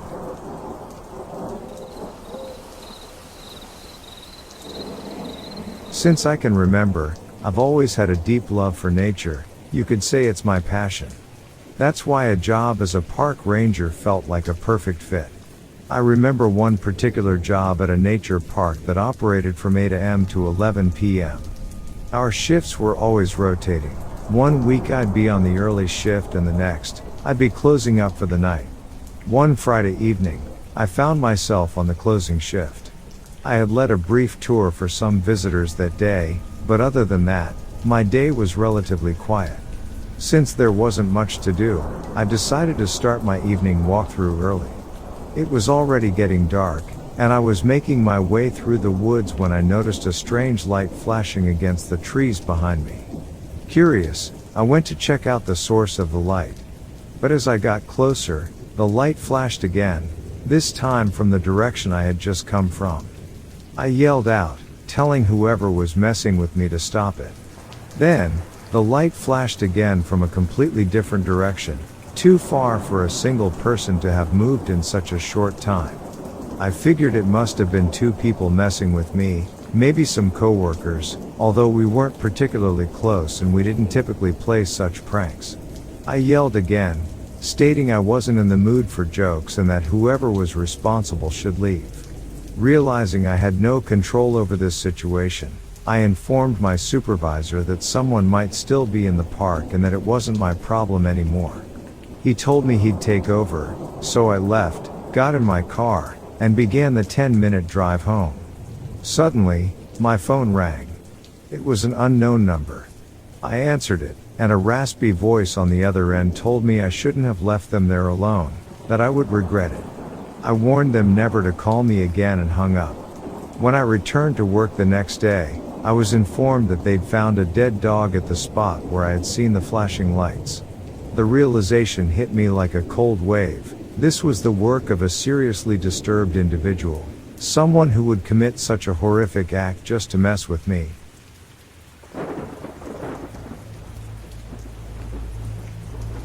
This wasn't while hiking, but once a friend and I were driving on an old dirt road way out in the sticks in South Alabama, past an old, 19th century, cemetery, when out of nowhere a truck starts tailgating us. This was really late at night and even in the daytime it would have been rare to see a vehicle, so we were a little creeped out. I speed up and the truck stays right on my bumper. I'm now driving as fast as I can without flying off the road on this small, windy dirt road. Think Dukes of Hazzard only in a Volvo station wagon, and still can't shake the truck. My buddy who was with me knew the area well and said that we were about to hit a paved road T-bone intersection, and that there was also another small dirt road coming off at a sharp angle from that intersection. He said that if I could get ahead just enough to get out of immediate sight of the truck, then I could cut the wheel hard to the left and whip into the spur road and hopefully ditch the truck. I did what he said, but right when I start the turn at the T-bone I see what looks like an incredibly tall person just inside the tree line across the paved road, covered head to toe in long hair. As I'm turning I shout, "Holy shit. Do you see?" And before I can finish my friend says, "That big tall hairy guy."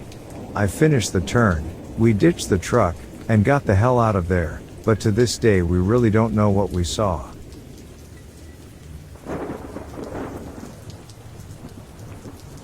Driving through Idaho once in the dead of night and there was this biker who'd been following for the last 50 miles. When you drive sometimes it's just you and someone else for long stretches. I call them road buddies. He was my road buddy. I don't know when it happened, but I checked my mirror and he wasn't there anymore. There wasn't really anywhere to turn off, but maybe he pulled over for one reason or another. I look back up and there is a biker in front of me. I don't know if it's the same guy or not. Again, there's not really anywhere to pull over, it's just a bunch of flat dry land with simple fencing on either side. I follow the guy for a mile or so and all of a sudden he pitches hard right like he just took a pothole the worst way possible.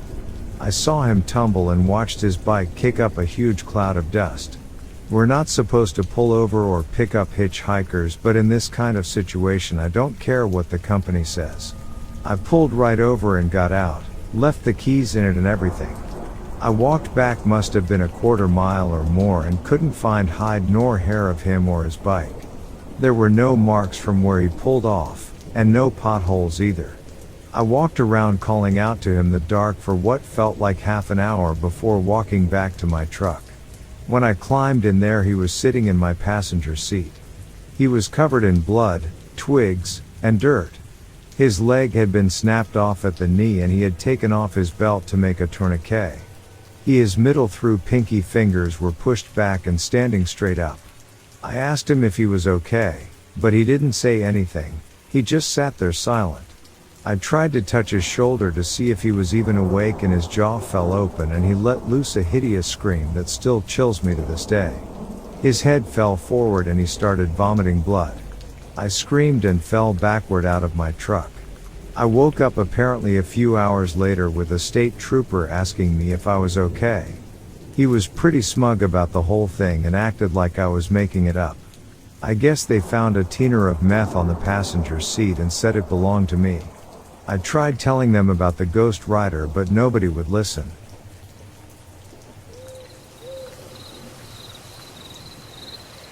My dad and I have always loved the great outdoors, the thrill of hiking, the serenity of nature, the chance to bond and the allure of camping under the stars. So, we'd planned a weekend trip to the mountains to get our nature fix. We'd found an ideal spot, away from the beaten path, and had just set up our tents for the night when an eerie sound cut through the tranquil silence, screams echoing from deeper within the woods. Now, as a pair of sensible black folks, we weren't about to stick around and investigate the source of those screams. Mountains folks eating people? No, not a scenario we were interested in starring in. We quickly packed up our stuff, doused the fire, and without another word, hopped into our car to find a different camping spot. As we moved further away from the spine-chilling sounds, we decided to make a pit stop at a convenience store at the foot of the mountains. The clerk was a local, a friendly old chap who'd probably seen more sunsets than there were pebbles on the mountains. We casually mentioned the screams we'd heard, expecting him to be as alarmed as we were. But his reaction was quite the opposite. He laughed, a hearty laugh that seemed to shake his entire frame. When he finally calmed down, he wiped a tear from his eye and told us what was really going on. Turns out, those weren't screams of horror we'd heard but sounds of pleasure. The local tradition was something we had not anticipated, a yearly outdoor orgy for people who dressed up in animal costumes. A furry gathering, if you will. This eccentric group had been congregating in the mountains for years, as per the clerk, and we had unwittingly set camp right in the heart of their rendezvous spot. We drove away, laughter replacing the fear in our hearts. Our father-son camping trip had taken a strange turn, certainly, but it was one for the books. An unusual story to tell around future campfires, a peculiar local tradition that we'll always associate with our love for camping. Needless to say, we made a mental note to do better research about local traditions before choosing our next camping spot.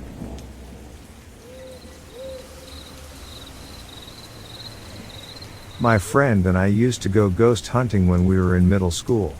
It consisted of me asking questions directed towards spirits and ghosts. This is pre-smartphone days. We also brought a handheld voice recorder that was pretty expensive. It was his dad's, who was into music and playing instruments. We brought the recorder because we knew it was more likely we would get an EVP than an interaction we were aware of. EVP, electronic voice phenomenon, is when you record a noise or voice of a spirit/paranormal entity on your device. When you play the recording you hear the EVP, which you did not hear with your own ears because the frequency was too high. I have had several interactions, but I'll talk about two right now. The first I actually heard and it was terrifying. It was an especially creepy night at the location we were at, which we frequented for these interactions. So creepy as took us 15 to 20 minutes to walk 20 feet. Other nights we would freely walk around and not be creeped out because we didn't feel like there was another presence. Well, this night there was something there, and after I asked a question, something in front of me, about 10 feet away, swiftly glided towards me while gargling a low "og," which got progressively louder and more aggressive as it came towards me. The noise came all the way right up to me before I could start to run away. It moved really fast, but I could see absolutely nothing in front of me. There was no body there. My friend and I bolted and ran all the way home. We listened to the recorder the next morning since we were too afraid to play it that night. And it was exactly like I describe it now. The other experience. This was an EVP. We were listening to a recording at his house that we had just recorded. On the recording I was casually talking to him about something when all of a sudden there is a blood-curdling female scream. On the recorder it was way louder than my voice and long and drawn out as if a woman had just been stabbed or seen some horrific shit. It was the most chilling scream I have ever heard, and I did not hear it at all when I was at that creepy location having the conversation with my friend. On the recording device when the scream happens I am mid-sentence and I do not pause or react. Neither of us do. I remember that night and we heard no scream. I've had some other experiences that are just as scary, seen an actual apparition, seen poltergeist, had my girlfriend physically hit and pushed on more than one occasion. And I've had some other EVPs.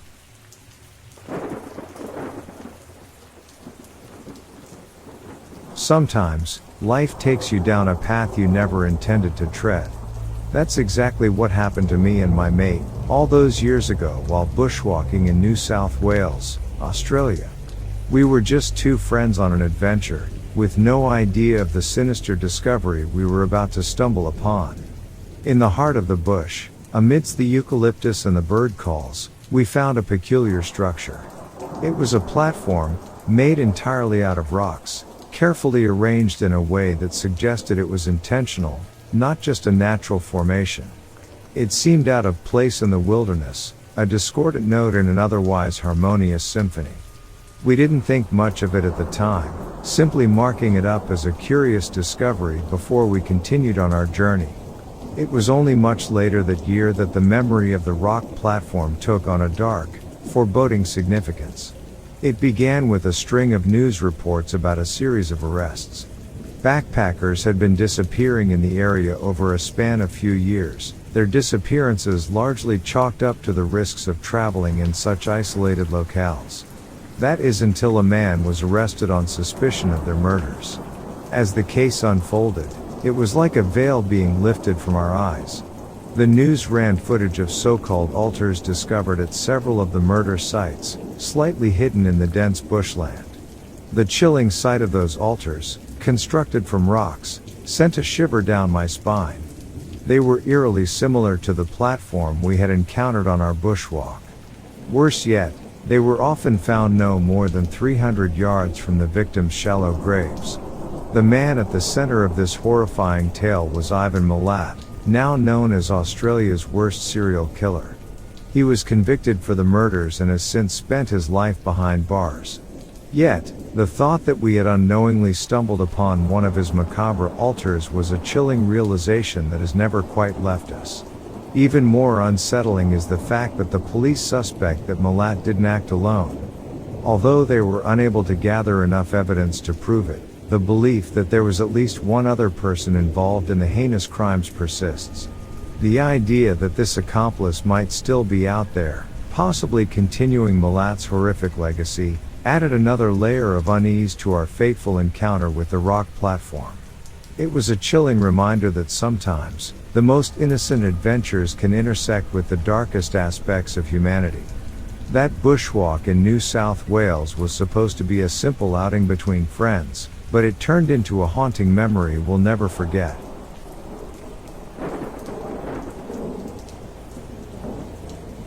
My husband's extended family lives in New Brunswick, while his parents moved to Ontario and raised their kids here. Eventually, my in-laws retired back to New Brunswick, about 1,400 kilometers away. So, my husband's maternal grandmother was sick for a while. His parents got the call one night that she had taken a turn for the worse, and to come right away. They literally packed and left Ontario right away, and were driving down across an old logging highway in the middle of New Brunswick. See my older posts for a short gif of the desolate road, when a moose ran out onto the road and reared in front of their car. They stopped the car, and the moose walked up to the windows and looked into the cab, literally leaving breath on the windows. Eventually it walked away. They get to the hospital in the middle of the night only to find out that Grandma passed away, exactly at that time. Fast forward 30 years. My husband's mom is terminally ill. Her kids and grandkids have convened in New Brunswick for her last days. For several days before her death, we come home from the hospital to find moose tracks in the driveway, especially around the windows of the house. My husband's cousin has to go back to Ontario, and leaves the hospital to get ready. Within an hour of this, my husband's mom had passed away. 15 minutes after her passing, I get a text from his cousin, a picture of a moose standing beside their garage. Never before or after has anyone seen a moose in the yard.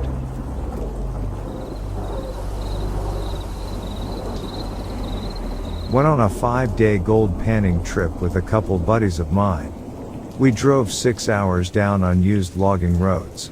We're talking totally overgrown roads with trees having to be removed from the road to pass. We saw not one human the entire time we were out there, except for on the third night. At 3 a.m., we are sitting around the fire, drinking some beers, swatting at bugs, and shooting the shit when I hear a something. I look over and notice some light in the trees. What the? It's a truck, driving up the logging road we had cleared ourselves to get there, at 3 a.m. The truck gets up to where we are, pulls into where we made camp, a small turn-off spot for logging trucks. Sits there for 10 seconds while we all kinda stare in shock at one another. I get up and start walking towards the truck to say hello and ask what the heck they are doing out at 3 a.m. on abandoned logging roads.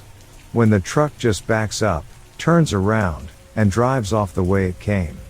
The guys just drove 6 hours down logging roads all through the night, sees us and leaves without saying a word. We are all sitting there going, what the F? We all figured this guy was driving down the road, getting out and coming back to kill us in our sleep. Next morning we head down the road and nothing. They didn't set up camp or anything. Just left. We figured we were likely camped out near a grow-op for one of the gangs. Hell's Angels most likely. And they were coming out to check who had come out to their spot, or they were there to pick the crop in the middle of the night.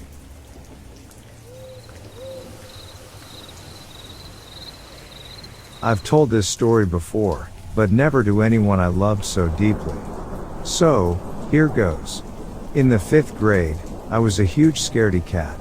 The dark absolutely terrified me because I had an overactive imagination, and in those silent, pitch black moments, my mind would just conjure up the worst possible scenarios.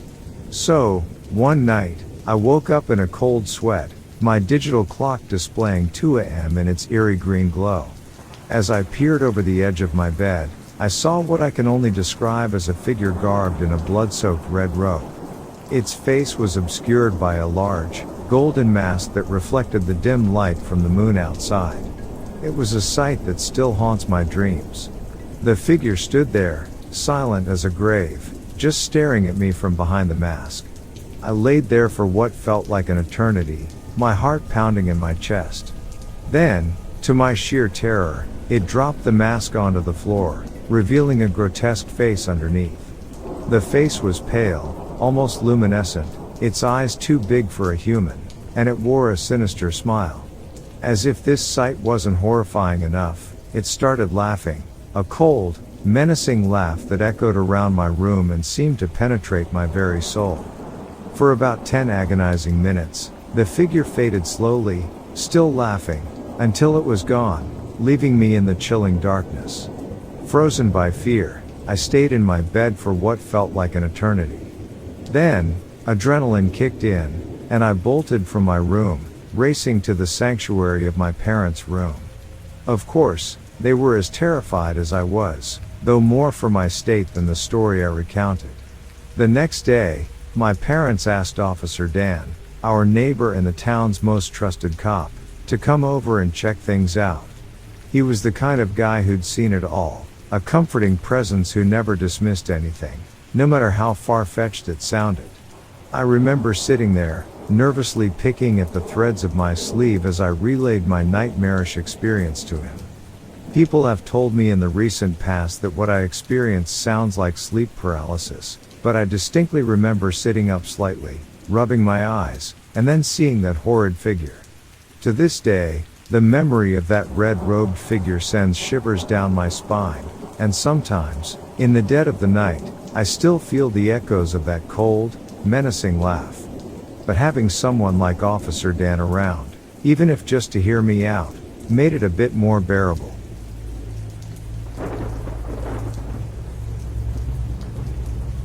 Last year I was with a buddy of mine and we were going to do the Hart Creek Scramble in Alberta, but due to some health conditions it was going too strenuous to complete, and we figured we'd make it an easy day and just do the simple trail.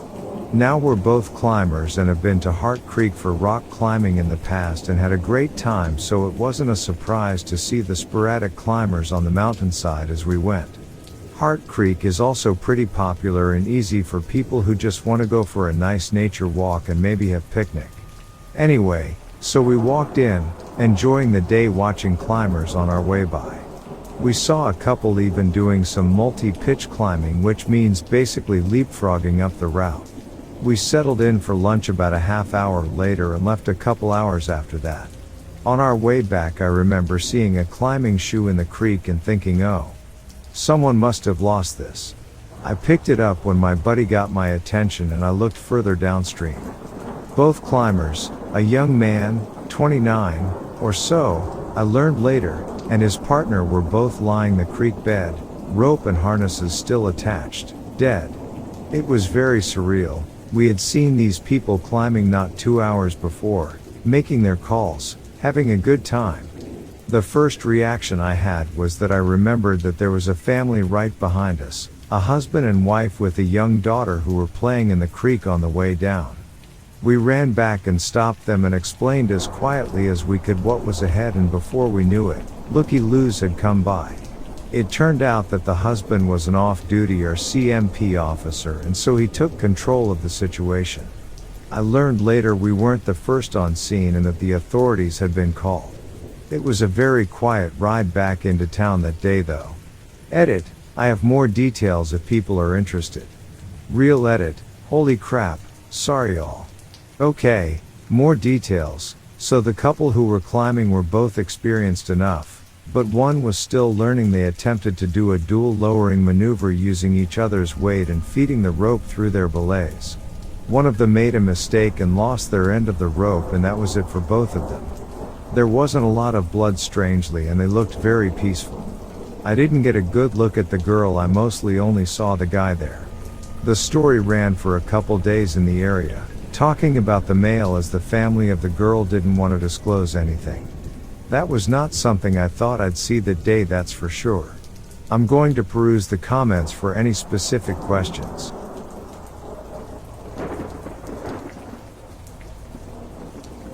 This is a story my uncle told us when he was younger and my cousin was just some months old.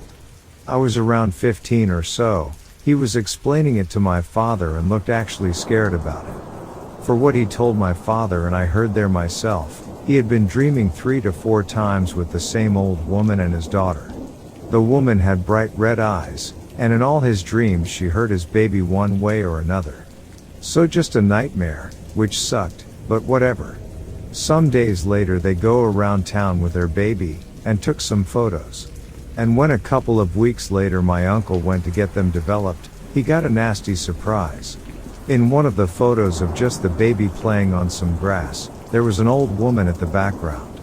The light had made it so she had red eyes, and my uncle sworn up and down it was the same woman that appeared in his dreams.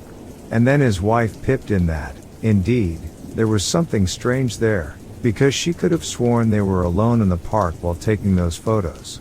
She didn't seem to believe it was that scary, but she hadn't noticed the woman at all, she said. They spent a week or so staying with us until my uncle decided it was his imagination and they went back home.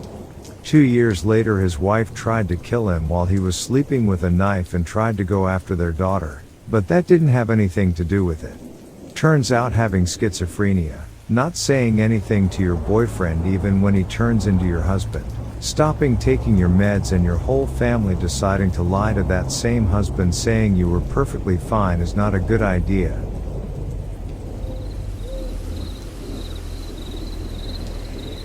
My buddy and I had a tradition of hiking deep into the backwoods where human footprints were few and far between. A silent, serene world where our conversations were the only disturbance to the constant symphony of nature. That's where our story begins, way out there, with nobody in sight. One particular evening, as the sun dipped below the horizon, I began to gather some wood for a campfire. Picking up sticks here and there, my eyes landed on a stick that stood out from the rest. It was about 5 feet long, about 3 inches wide, the perfect size for a walking stick. Excitement coursed through me as I picked it up. It was straight and mostly smooth, the ideal companion for long hikes. What was really surprising was that one end was smoother than the rest. A thought bubbled up in my mind. Had I stumbled upon a fellow hiker's discarded walking stick? My fingers traced the meticulously whittled end, admiring the craftsmanship. But as my eyes took in the details, I realized, with an escalating sense of disbelief, that it wasn't a handle. Not even close. It was, unmistakably and irrevocably, a penis. A phallic masterpiece carved into the end of this seemingly innocent stick. I was holding a literal dick stick. My initial shock quickly morphed into awed fascination. This wasn't just a quick, crude job done out of adolescent boredom. This was a work of art, carved with purpose, precision, and, bizarrely enough, affection. The details were intricate, right down to the carefully etched veins running along its length. Whoever had created this had invested hours, if not days, crafting this unique piece of art. Stunned, I showed it to my buddy, whose wide-eyed expression mirrored my own. We burst into laughter, the echoing sound a stark contrast to the silence of the surrounding wilderness. There, under the stars, we shared a moment of surreal hilarity, the product of someone's bizarre pastime. From that day forward, our hikes took on an extra dimension. Every stick picked up was scrutinized, and our campfire stories had a new, undeniably strange, champion. The forest, it seemed, held secrets far more peculiar than we could have ever imagined.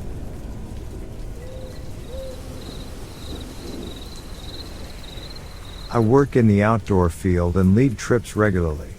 I once led a trip to the top of Mount Stringer in North Carolina. It's a tough climb to get to the top and about 6 miles from the nearest road. I was leading a group of 8 middle school kids and had one co-instructor. We were camping out on top of the mountain and it was a beautiful night with a full moon. The kids and the other co-instructor went to bed in their tents. I chose to spend the night in a hammock that night. I was really into a book I was reading, so I stayed up and read until about 10:30 p.m. I turned my headlamp off to settle in for the night. Everything around me was rather bright from the moon, and from the position I was in, I could see down the trail we had hiked to get to the top. I laid there enjoying the scenery and noticed something moving on the trail. Bears are common in the area, so I perked up. As it got closer, I could tell it was a person. We were in the middle of nowhere and there was someone hiking up the trail with no headlamp or any gear.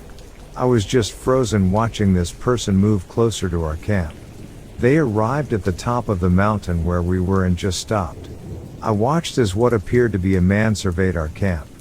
I really could only see the outline of him. He stood there for what seemed like 30 minutes but may have been 10.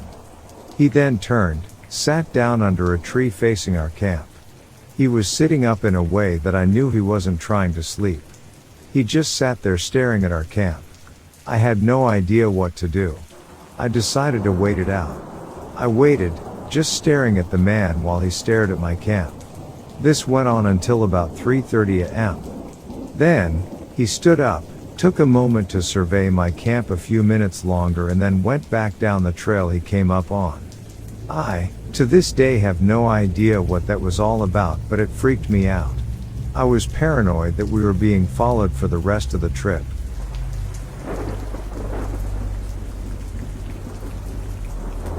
I was 18 and was going to a friend's, say, Mike, house with another friend of mine, let's call him Joe, on my bike, motorcycle, to be clear. So we reached this friend's house, which was in first floor.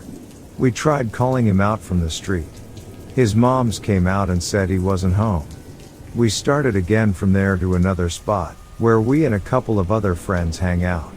Just after we start, Joe tells me to go the same spot that I had in mind, and I tell him I had the same thoughts too. Now we reach the spot and almost all of our friends are there, as expected. I had a tiny little chat which barely lasted a minute and then noticed that Joe wasn't behind me. I concluded myself that he was playing me and asked the guys where he was hiding. They had no idea what I was talking about. I thought of pranking them all back and decided to leave the place so that Joe would have to walk back home. Couple of 100 meters later, Joe walks towards me from a completely different direction. I was completely blank cause I'm the only one with a motorcycle and nobody else could have dropped him there from the spot. I asked him how he got there. Joe, I got down at the Mike's home. When you started, I was screaming for you to stop, but you just kept going.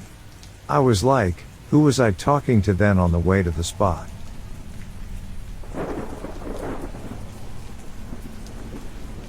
The solitude that comes with living in a national park can be both intoxicating and haunting. I spent 3 months as the sole human inhabitant in a seemingly endless expanse of nature that was both my home and my sanctuary. The experience was mostly peaceful, the silence broken only by the sounds of the wind, the trees, and the occasional wildlife. But there was something else that often punctuated the quiet: music. It was a melody as soft and tinkling as a music box, or perhaps a distant ice cream truck on a hot summer day. The peculiar thing was, it always seemed to echo from somewhere above me, a melody floating on the breeze, an auditory illusion that was both fascinating and slightly unsettling. One day, driven by curiosity, I decided to track the source of the enigmatic music. I followed the dirt road that wound past my humble trailer, guided only by the elusive, ethereal melody that continued to waft through the trees. But as I ventured further, it was difficult to gauge if I was getting closer or if the source was just as elusive as before. My eyes were fixed on the treetops, straining to locate the origin of the strange sounds when my gaze was drawn downward. A snake lay stretched out in the path ahead. I stumbled backward in surprise, but the creature made no move. It took me a moment to understand why. The snake was dead. My heart pounded in my chest as I looked around and saw that the snake wasn't alone. Half a dozen dead copperheads lay strewn across the road, their lifeless bodies all aligned in the same direction. It was as if they had been journeying somewhere, only to be simultaneously struck down. Fear snaked its way up my spine, replacing my curiosity with a primal instinct to retreat. I couldn't bring myself to step over the ominous assembly of deceased serpents. Turning around, I rushed back to my trailer, intent on using my car to navigate past the eerie spectacle. But as I fumbled for my keys, the music abruptly ceased. The ensuing silence was almost deafening, filling the space the melody had previously occupied. The sudden stop seemed to echo the strange, unsettling event I had just witnessed. Despite my numerous walks afterward, the music never returned. The only reminders of that day were the silent woods and the memory of the bizarre, serpentine gathering on the road. The experience became another secret shared between the park and me, an enigma that underscored the underlying mystery and magic of nature.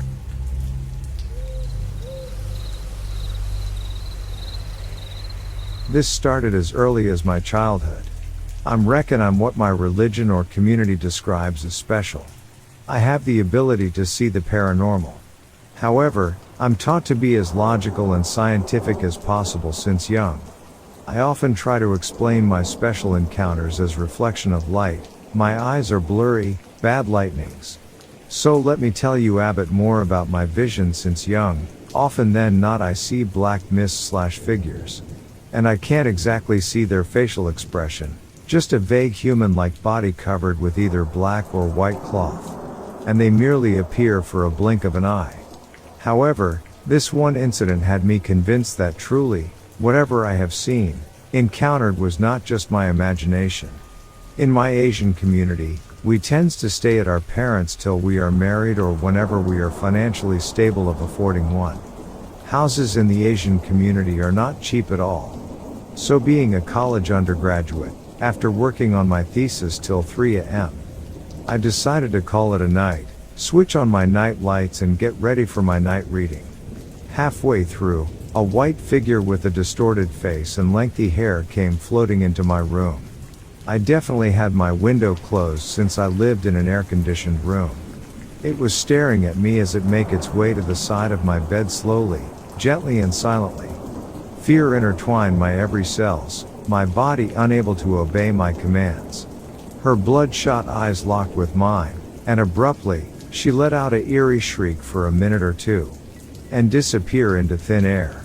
My parents, upon hearing the shriek, came rushing in as I burst into tears. Till this date, we have no explanation whom it was or what's its purpose.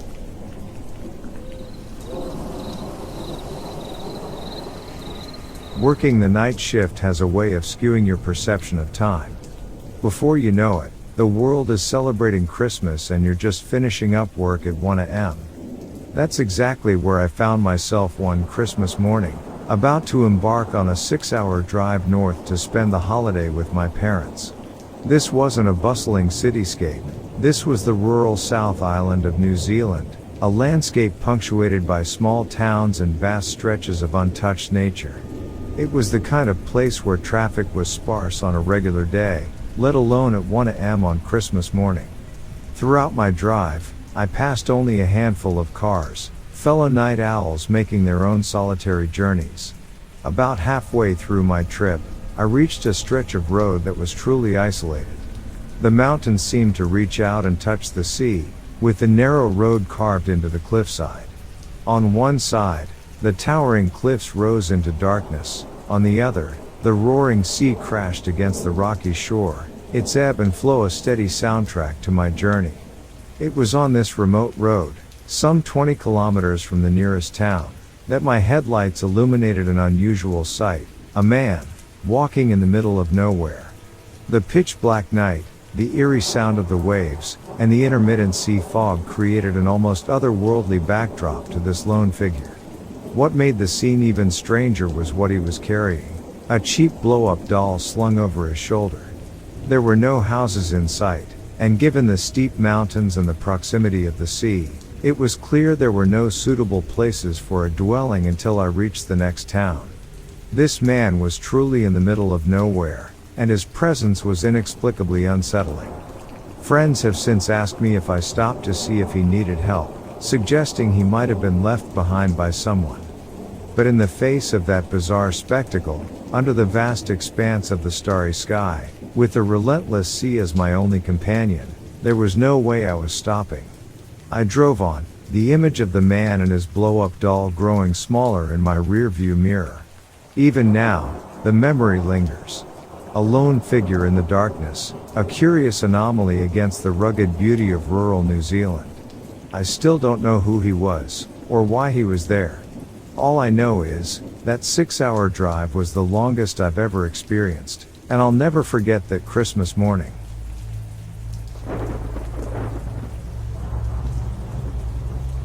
Lived alone in a sub-basement flat once. A lot of weird things happened that I put down to the fact I was constantly tired from working split shifts 6 days a week.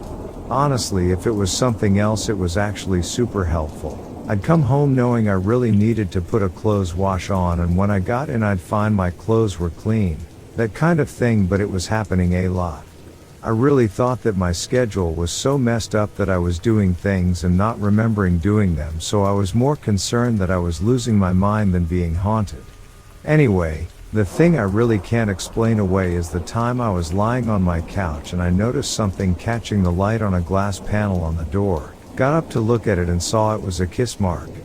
But basically from that moment on I was finding them all over the place, on mirrors, on the other doors, even on the stove top, basically any shiny surface. I may have been washing clothes without remembering, but I definitely wasn't going around kissing things in my flat. Oh, and also I would often find my front door wide open, despite being sure that I'd locked it or at least shut it, which made me think that maybe a living human was getting into my place and doing weird shit.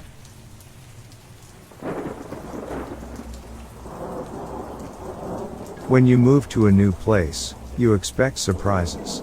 New faces, new paths, new experiences.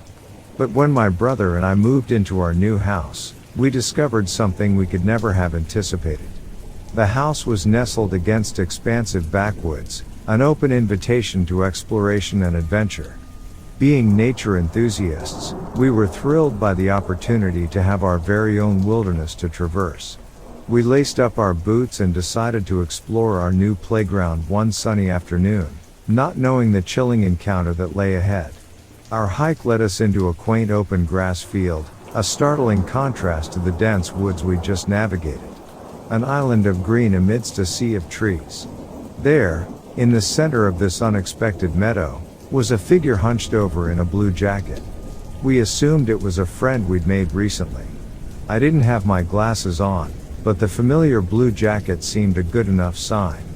So, with a grin, I jogged across the field, excited to surprise our friend. As I approached the figure, I soon realized our mistake. It wasn't our friend. It was a man, a stranger. He was crouched over the carcass of a deer, brutally jabbing at it with a blunt stick. The sight was macabre, a horrifying scene framed by the serene beauty of the meadow. I froze in place as the man raised his head, his eyes meeting mine. Fear took hold, adrenaline pumping through my veins as my heart pounded against my ribcage. I turned on my heel, shouting at my brother to run. The joyful exploration had turned into a terrifying chase as we sprinted back through the woods. The memory of that day still sends chills down my spine. The tranquil beauty of our backwoods forever marred by the unsettling encounter. We learned something important that day. Our new home held surprises all right, but some were far more disturbing than we could ever have imagined.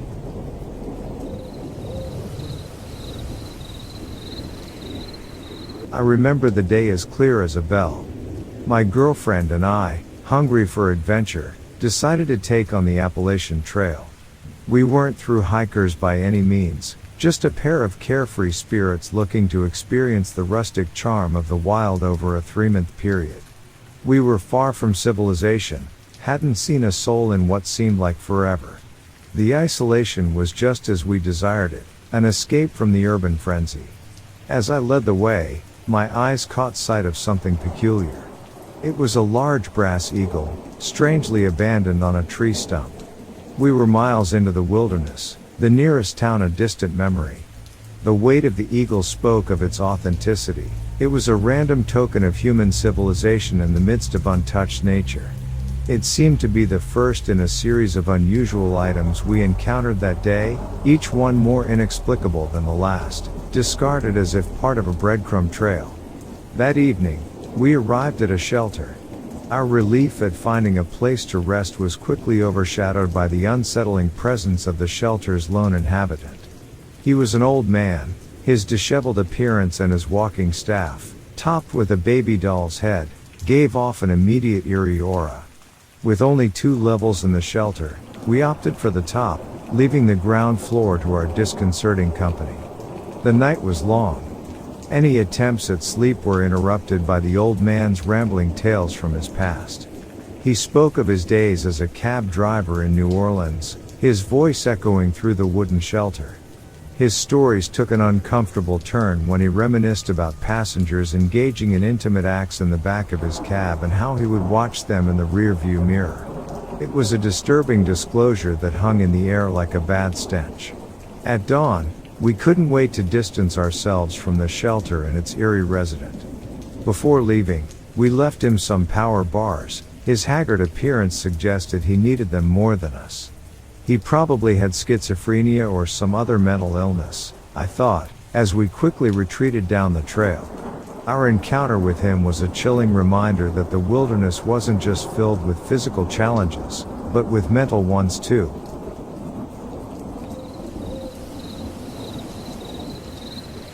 It was a usual day in Missoula, Montana. The sort of day that begged you to lace up your hiking boots and lose yourself in the majesty of the surrounding mountains. I lived in a house tucked away at the foot of these ranges and found solace in their imposing shadow. After perhaps 45 minutes of arduous uphill hiking, without a path to guide me, I stumbled upon something that broke the rhythm of nature's harmony. It was a cage, but not one designed for trapping or hunting. No, this one was large enough to contain 5 to 10 average-sized people, standing erect. The structure was constructed with round steel bars defining its edges. The walls and ceiling were crafted from robust ropes instead of conventional chain links. It was cleverly concealed, resting just on the far side of the ridgeline, invisible to anyone who wasn't directly upon it. The isolation of the cage was both puzzling and unnerving. Looking around, I noticed the ground was undisturbed, no footprints, no tire tracks, no signs of recent activity. The cage seemed oddly pristine, the ropes intact and undamaged. It was as if this cage had appeared out of thin air, serving an unfathomable purpose in the heart of this vast wilderness. A chill of apprehension ran down my spine as I studied the eerie structure. I felt a primal instinct kick in, urging me to leave the area and distance myself from this unsettling discovery. I had stumbled upon a mystery that, perhaps, was best left unsolved. Regretfully, I didn't have a camera with me that day. This was 2 years ago, and I was only out for a day hike. Over time, the memory of that cage has only become more enigmatic, a strange enigma amidst the natural beauty of the Missoula Mountains, a story that I now share with a sense of bewildered unease.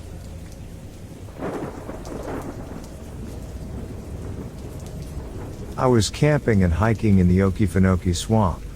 We, my girlfriend and me, were far from being the only ones there, but when we woke up one morning we took a canoe out in the swamp to explore. It was early, there was a thick layer of fog resting just atop the water. The whole swamp was completely still. No animals in sight at all. We paddled down the waterway for a while and saw nothing else. Not a single person. Not a bird. Not anything. We didn't hear a single sound. We had just cornered a bend in the swamp and we hear it. The loudest guttural bellow I had ever heard in my life. I could feel it echo through my chest. A true dinosaur sound. We stopped paddling and looked at each other a little creeped out.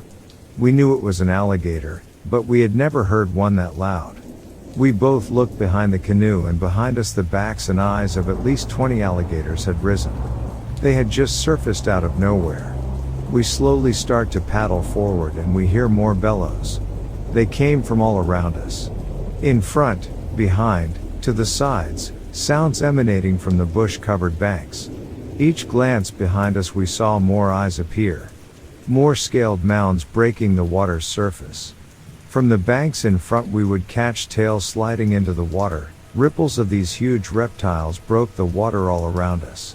We looked back again as we paddled faster. Easily 40 alligators behind us now. And we began to see them appear in front. 10 to 15 huge lizards seemingly blocking our path. Then, one of the largest alligators I have ever seen surfaces right where my paddle was going down. I hit the beast on the back of the head and the thrash he made was incredible. When his massive head hit the side of the small canoe I thought we were going in the water. Water came into the canoe as the side dipped down. The beast disappeared below the boat and we held steady. We paddled forward as fast as we could, right into the dotted landscape of scales and eyes. Behind us, that same guttural roar echoed through my body. As we cut through the field of eyes and backs, we started to see the path clear. The huge monster that had almost capsized us bellowed one last time. We turned as we made it past the last of the animals and we could see the monster staring at us, watching us leave. All the other alligators began to sink to the water's floor. The big guy stayed there watching until he was satisfied we had gone, I guess. Then he disappeared without a sound, back into the black murky depths of the swamp. We banked the canoe further up the waterway, got out and just sat around for a while taking in what had just happened.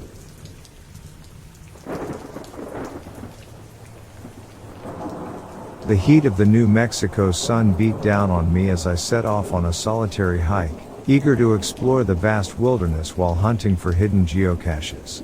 The vast openness was a sight to behold, but the true allure was what was hidden in the wild, waiting to be discovered. After a few hours of navigating through dense foliage, I found myself in a clearing. There, I was met with a sight that seemed out of place in the serene wilderness.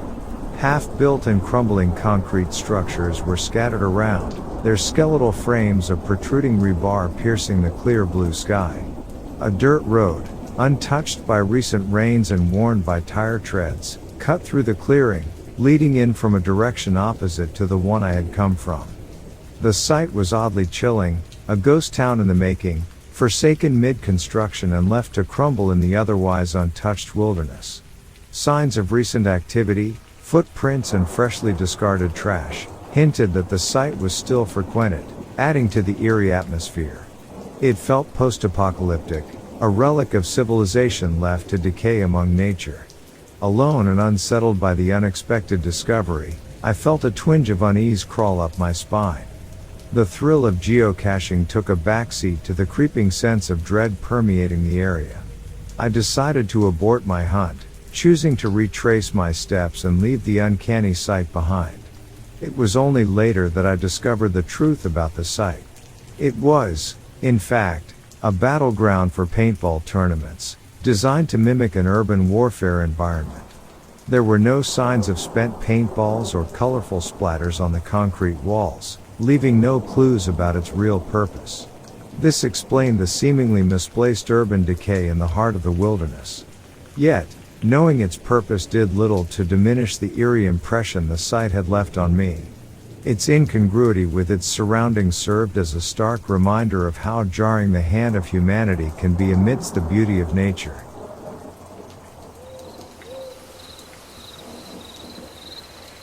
I was with Outward Bound in Utah for 3 weeks. Majority of the 3 weeks you are with the group, but for 1 to 2 days you go on a solo or whatever they call it. They give you enough gear and food and plant you in a spot. You're not opposed to leave for any reason. If you have a problem you blow the safety whistle and someone will come. We were pretty much just out of line of sight from each other in the group. So I get to my spot, set up shop, and walk around my area a little bit. I then find the mangled and decayed husk of an elk not 50 feet from my sleeping bag. It had been there for a month or two, and there was barely any meat left on it, so the smell wasn't that bad. It was very clear that something had been eating the elk. The skull was 3 feet away from its spine, the legs were gone and the rib cage was smashed.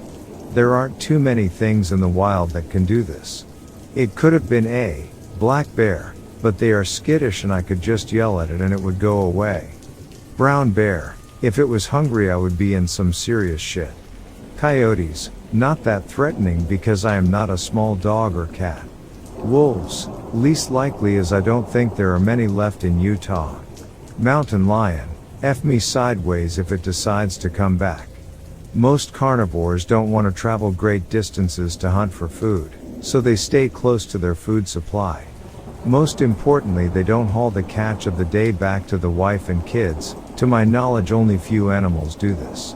So if you find a kill of a carnivore, you are probably not too far where they live. Now sleep tight. Alone. In the darkness. Knowing that the animal that killed the elk isn't that far away from you. While you sleep. Alone. Defenseless.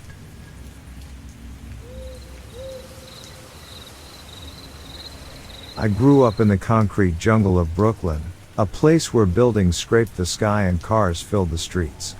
My eyes had only known the grays and blues of concrete and steel, the occasional splashes of green in city parks, and the vibrant diversity of urban life. The sight of an actual forest, a densely wooded area filled with trees, was alien to me. When I was a young teen, a friend decided to introduce me to the more natural side of Brooklyn, the trails in Prospect Park. We ventured away from the hustle and bustle of the city and into the serene woodland trails. The sheer contrast was unsettling, if not terrifying. The silence was an unfamiliar melody, a far cry from the incessant city noise. The towering trees cast long, menacing shadows, making the woodland seem eerily dark and haunted. Just as I was coming to terms with the uncanny surroundings, something caught my eye that sent a chill down my spine.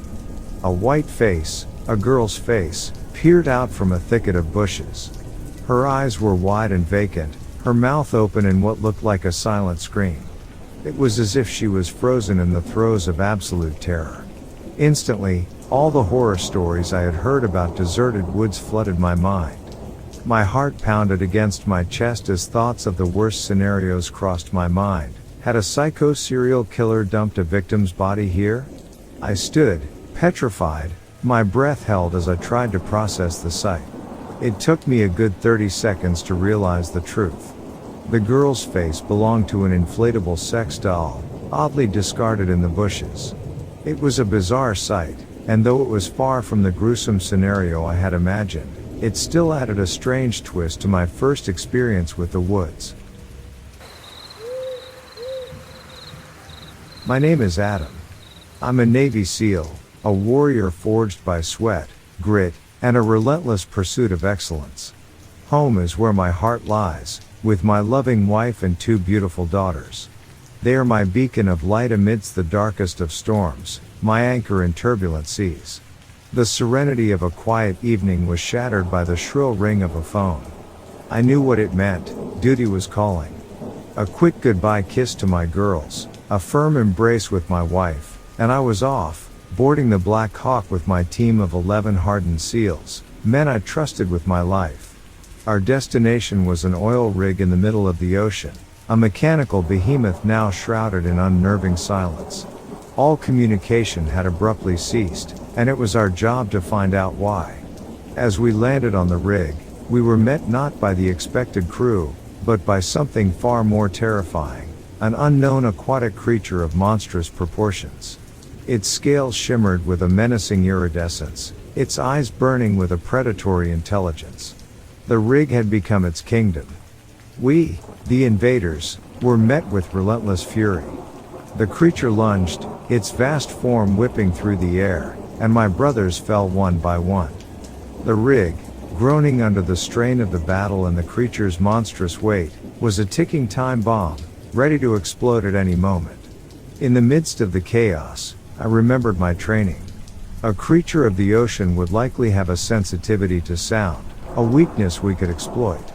I rallied the remaining men, directing them to create a cacophony. We fired into the metal walls of the rig, the deafening echoes reverberating through the structure.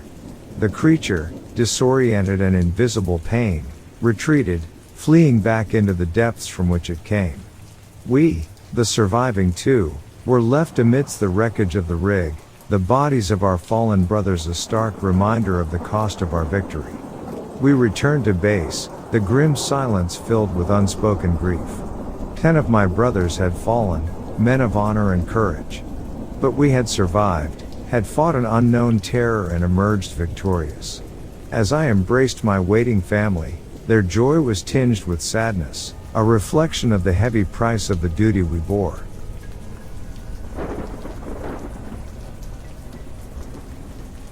I work as a ranger at the Grand Canyon National Park in Arizona, and let me tell you, it's an incredible job. Not only do I get to witness the breathtaking beauty of nature, but I also have the opportunity to meet fascinating people from all walks of life. The park management takes great care of our accommodations, ensuring that our rooms and stations are comfortable and well maintained. They even renovate them every year before the massive tourist rush. And the meals they provide are not only delicious but also fulfilling. I genuinely love my job. You may be aware that the Grand Canyon National Park shares a boundary with the Navajo region. As I patrol that side of the park, visitors often ask me if I've had any strange experiences or if the Navajo people are spooky.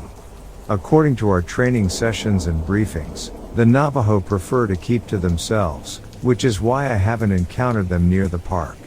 Or at least, I hadn't until the other day. It happened when I saw an older Navajo man, around 70 years old, near the park. He had a hunched back and was dressed in the typical Native American attire. Curious and concerned, I approached him and asked if he needed any assistance with navigation.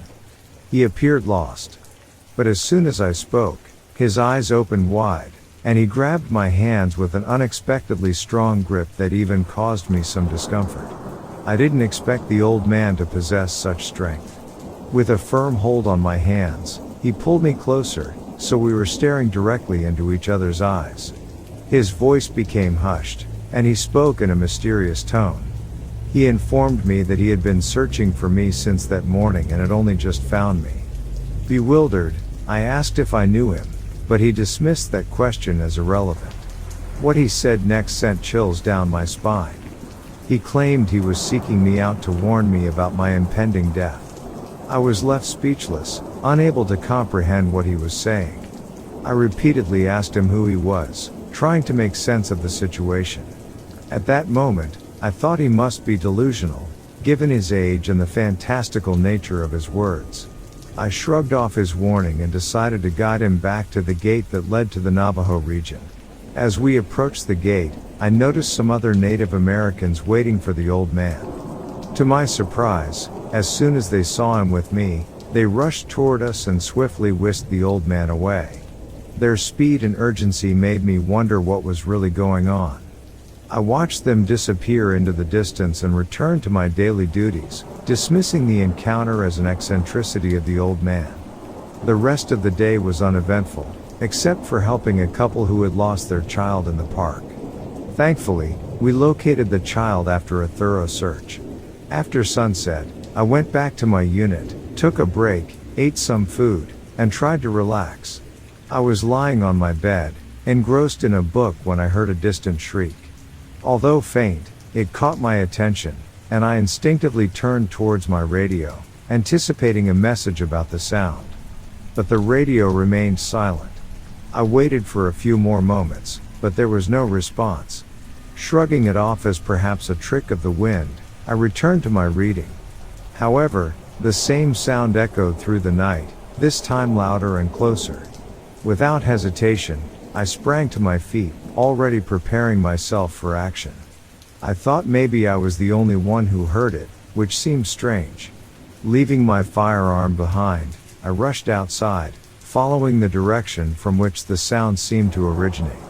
It was a dark night, and the silence intensified the rustling noises that came from a distance. The shriek echoed once again, this time sounding like an injured animal in distress. I proceeded cautiously, moving slowly toward the source of the sound. As I neared the spot, my heart raced, and a chill ran down my spine. Something emerged from behind a tree, and I struggled to find words to describe what I saw. It was a figure, bent down on all fours, growling with drool dripping from its mouth. Instinctively, I reached for my flashlight and directed its beam toward the creature. What I saw in that moment sent shivers through my entire being. The creature hissed and locked its black, menacing eyes onto mine. Its gaze pierced through me, leaving me paralyzed with fear. I turned on my heels and sprinted back toward the safety of the ranger station. Panic consumed me as I realized I had left my firearm inside, but there was no time to retrieve it. The only thought on my mind was reaching the station and securing myself inside. I barged into the station, slamming the door shut behind me. I made my way to the security room and quickly checked the surveillance cameras. One of the cameras focused on the area outside the station, and to my horror, it revealed the creature chewing on something. I couldn't make out the details, but its inhuman actions sent a shiver down my spine. I remained inside the station, glued to the monitors, until the creature disappeared from sight, moving away on all fours. Only then did I double-check all the cameras to ensure it was truly gone. Feeling a mix of relief and lingering unease, I stepped outside and hurried straight to my room, locking the door behind me. The following day, I gathered the other rangers and shared the harrowing experience with them. We reviewed the recordings from the previous night, and their reactions mirrored my own fear and disbelief. From that moment on, we became extra vigilant during our shifts, especially during the night. However, the creature never made another appearance, leaving us to question the nature of what we had encountered. But what haunted me even more was the memory of the old man who had warned me. His words echoed in my mind, refusing to fade away. Had he known about the creature? Was there any truth to the stories he had shared? I couldn't shake off the sense of foreboding that lingered within me. Now, as a ranger at the Grand Canyon National Park, I remain on high alert, keeping a watchful eye on the surrounding wilderness. The beauty of the park continues to captivate visitors, but deep within me, I know that there are mysteries and dangers lurking just beyond the veil of its majestic landscapes. And as I continue my duties, I hold on to the memory of that encounter, a constant reminder to stay vigilant and respect the unknown forces that may dwell within the shadows of the Grand Canyon.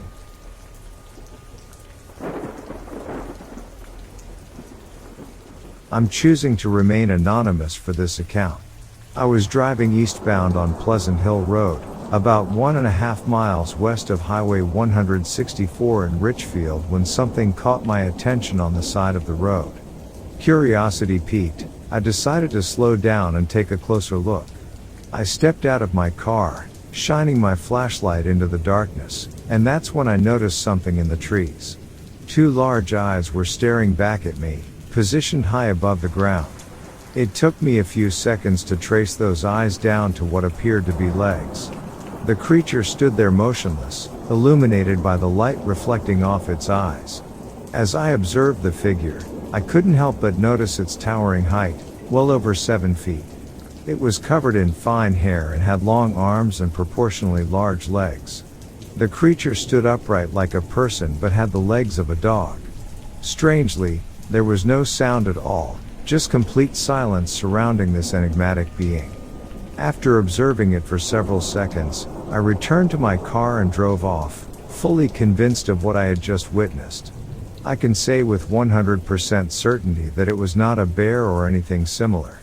Having encountered bears during my off-duty bear hunting excursions, I was familiar with their appearance. This creature had a distinct canine-like resemblance that set it apart. The area where this incident occurred is known for unexplained sounds, including peculiar cries and screams emanating from the forest. Interestingly, a close friend of mine also reported seeing two large figures with fur in the same vicinity. These figures were standing near a tree on the south side of the road, close to the shoulder. The road in that area is curvy, and my friend noticed I shined from these figures. He estimates that he observed them for about 3 seconds as his headlights illuminated the scene. He, too, is absolutely certain that he witnessed something unusual. Overwhelmed by the experience, he immediately called me while still driving. Around 45 minutes after his call, I joined him and we returned to the site. We brought our dog along, but every time we approached the area where the sighting occurred, our dog started whimpering and refused to go any closer. As we neared the spot, something suddenly startled us from behind. A loud growl emerged from a single location next to the road, then moved into the nearby trees, where it seemed like two animals were engaged in a fierce fight for about 5 seconds. We were taken aback by these disturbing sounds. It felt as though the creature or creatures were displaying aggression. We decided not to proceed further and stood there for a while, listening to the eerie silence of the woods. Realizing that we needed to leave the area swiftly, we quickly got back into our vehicle and drove away at top speed, making sure we were out of the vicinity in case any more disturbances occurred. I called my friend as we sped down the road, seeking solace in the fact that the noises had ceased. I appreciate you taking the time to read this lengthy account. I wanted to ensure that you had all the information necessary to understand our experiences.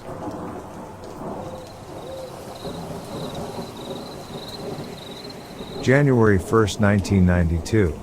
It was the early morning, and my wife and I were making our way back to Sandy from a fun day of sledding at Mount Hood. We were about 6 to 7 miles from Government Camp, Oregon, when something caught our attention. As we rounded a curve, we spotted a figure standing in the foot-deep snow near the creek. Intrigued, I decided to stop the car and get a closer look. I walked over to where the mysterious being stood, but as I approached, it gave me a disdainful glance, as if telling me to back off. Without further hesitation, it crossed the road and swiftly ran up a nearby bank. I stood there, mesmerized, for a total of 3 to 4 minutes, trying to process what I had just witnessed. The creature was truly awe-inspiring. It stood between 7 to 8 feet tall and had massive thighs and a remarkably broad waist, perhaps indicating that it was pregnant. Its arms hung down, extending to its knees, and its face was devoid of any hair. The skin on its face had a light leather color, while the rest of its body was covered in dark reddish-black hair, with patches of chocolate hues mixed in. The hair on its body was approximately 2 to 3 inches long, while the hair on its head reached around 4 inches in length. The encounter left us both intrigued and curious. We wanted to explore further, so on the 2nd of January, my friend Scott and I, along with a group from Salem, ventured back to the area to see if we could find any traces of the enigmatic creature. One of the members of our group diligently tracked the Bigfoot for 4 to 5 miles through the treacherous, snow-covered terrain. The snow was often 4 feet deep, making the task even more challenging. Eventually, however, the tracker had to give up and return, unable to keep up with the elusive creature. During our expedition, we managed to capture photographs of the distinct string of footprints left behind in the snow. These images served as evidence of our journey and the encounter we had experienced. It was a thrilling adventure, tinged with a mix of wonder and fascination. To this day, that encounter remains etched in my memory, serving as a constant reminder of the mysteries that surround us. The photographs and the stories we shared serve as testaments to the existence of creatures that defy conventional explanations. It was a glimpse into a world that exists beyond our understanding, and it sparked a lifelong curiosity in me to unravel the secrets of the unknown.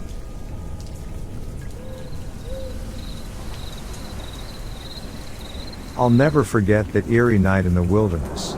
It was a camping trip like no other, filled with inexplicable encounters and strange occurrences.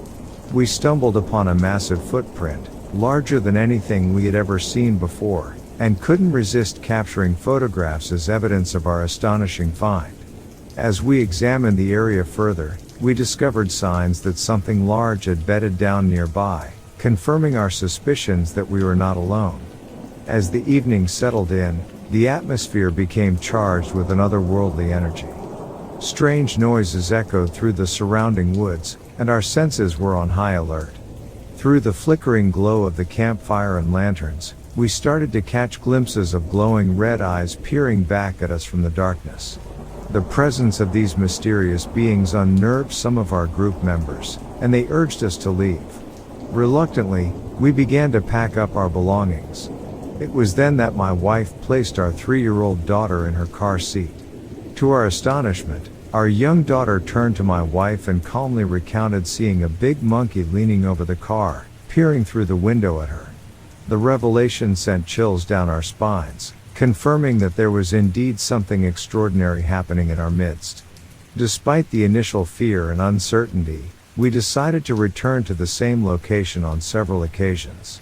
As we became more familiar with these enigmatic creatures, we realized that they were not a threat to us. They would playfully run through our camp, causing a commotion and shaking our campers. They would even toss small objects at us, but never with the intent to harm. Rather than hurling large rocks in our direction, their projectiles consisted of pine cones, landing harmlessly nearby. We surmised that these beings had their own sense of mischievousness and curiosity.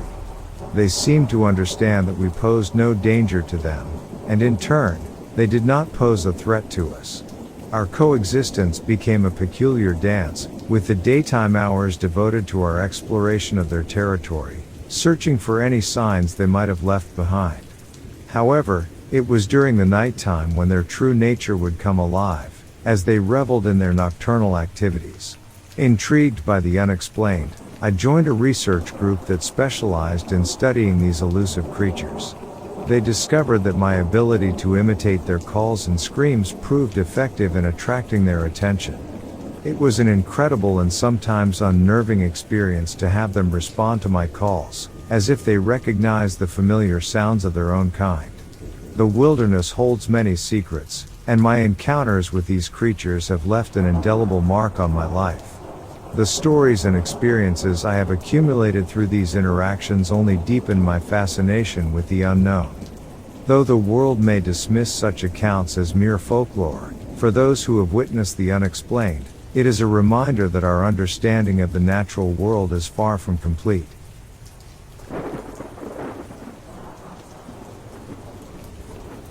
First of all, I have kept this to myself for many years, for fear that people would say we were nuts. It was early summer, late spring. My brother and I were test driving his new Toyota pickup. I guess it would be south and east of the Mill Creek watershed near the Wash, Oregon border. We had just crossed Mill Creek and passed the watershed entrance about a mile or so up the hill. The road was gravel and one side was steep embankment down into the gorge and the other went straight up. We had stopped to take a leak on the side of the road. As I stand there, I looked across the gorge. It was approximately 100 yards. And there on an old tree stump was this thing, just standing there motionless looking at us. It was about 2:30 or so in the afternoon, clear sunny day, about 75 degrees. I quickly turned to my brother who was standing at the other end of the truck and told him to look up on the hill. We both stood there looking at this thing look at us for a good 5 minutes or so. Then, as if it were never there, it turned and disappeared into the trees. It looked like a large hairy man, kinda brownish, with dark streaks and patches on the shoulders and hips and legs. It moved so quickly, it was there 1 second, gone the next. I do not recall any significant smells, but it was big, whatever it was.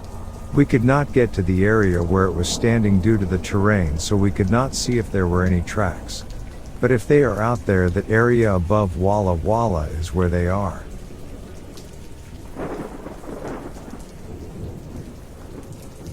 It sends a chill down my spine whenever I think about that unsettling incident back in mid-2014. I was living and working as a berry picker in Salla, Lapland, Finland at the time. The vast, picturesque landscapes of Lapland had always captivated me, but little did I know that I would soon be caught up in a bewildering mystery. It was a typical day, and as evening approached, I found myself waiting for a lift back to my apartment. I remember making a call to my contact, eager to share something unusual that had been unnerving me. "Something weird is following me, it's like a dog or something," I whispered into the phone. Fear tingled in the back of my mind, but before I could delve deeper into the conversation, my cell phone abruptly switched off. It was either a drained battery or a deliberate act on my part. What happened next is still shrouded in confusion and unanswered questions. I vanished without a trace. Despite exhaustive efforts by the authorities, no tracks were found in the vicinity, neither human nor animal. The mysterious disappearance prompted a police investigation, initially labeling it a total mystery. However, their stance swiftly changed, dismissing it as an animal attack and ceasing further search operations.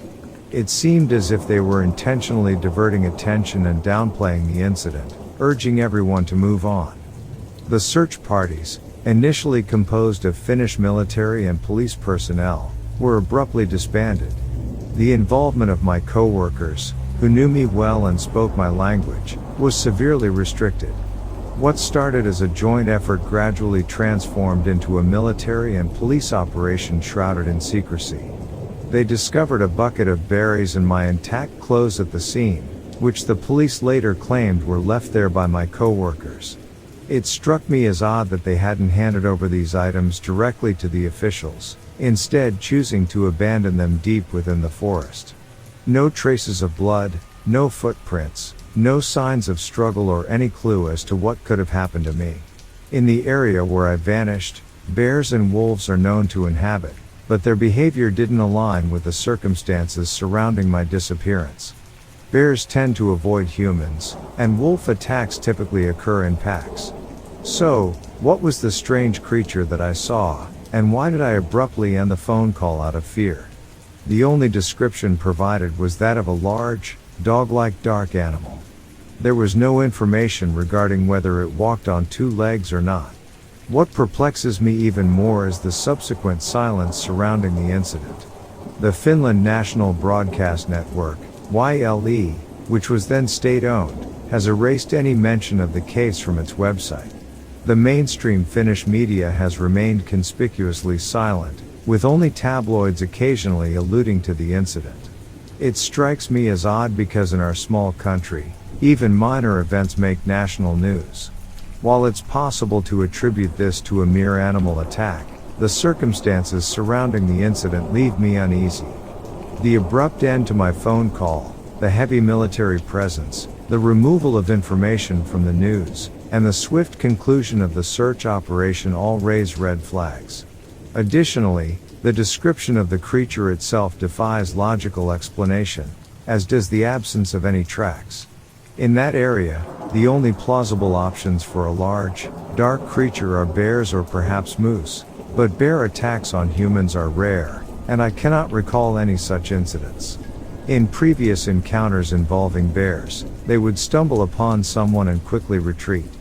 The truth behind what happened to me remains elusive, buried beneath a veil of secrecy and unanswered questions. It serves as a haunting reminder that even in the serene beauty of Lapland's wilderness, there are enigmas lurking just beyond our understanding.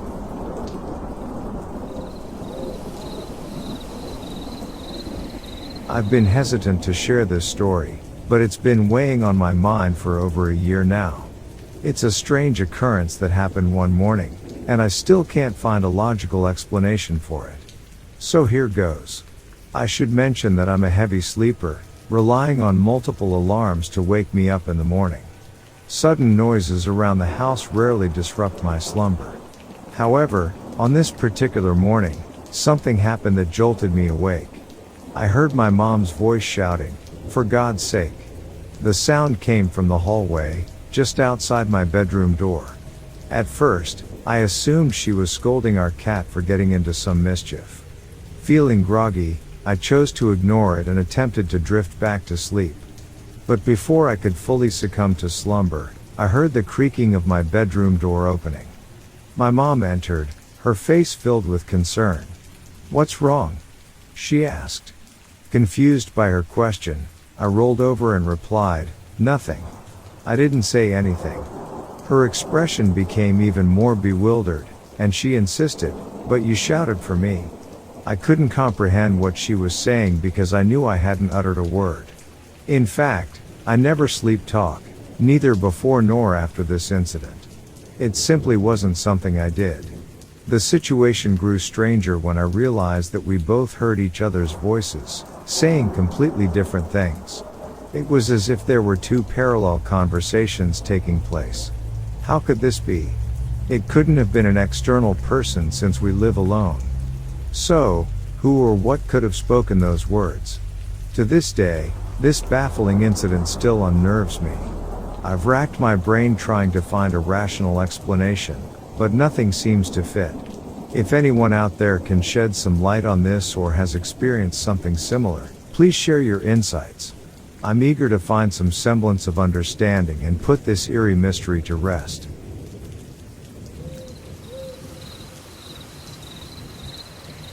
This story was one that my dad told me after I told him about the experience I had. The story goes it was late afternoon, early evening when my dad let the family dog out. The dog was outside making a strange sound, almost a growling, whining sound. My father went out to see what was wrong when he seen a brownish creature leaning against the tree with one arm resting on tree. From where my dad stood he could see the side of this thing. He said it stood around 7 feet tall and it had hair hanging down from this arm. The dog still making sounds, my father yelled at him to come. This thing then turned and faced my father, looked at him for around 10 to 15 seconds, then casual walked off into the woods that surrounded our home. My father said the thing was around 50 to 100 yards away from him.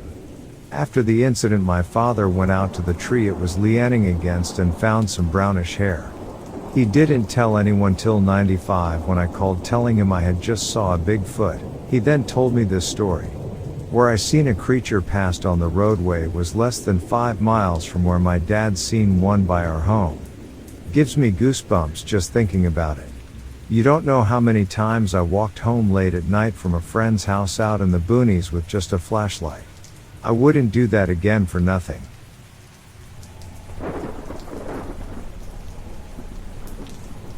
This happened back in February and I just want to know what I heard.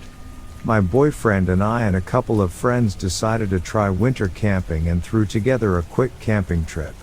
We got to the park late and ended up camping 2 miles into the park directly on the trail. Everyone else fell asleep quickly and I stayed up.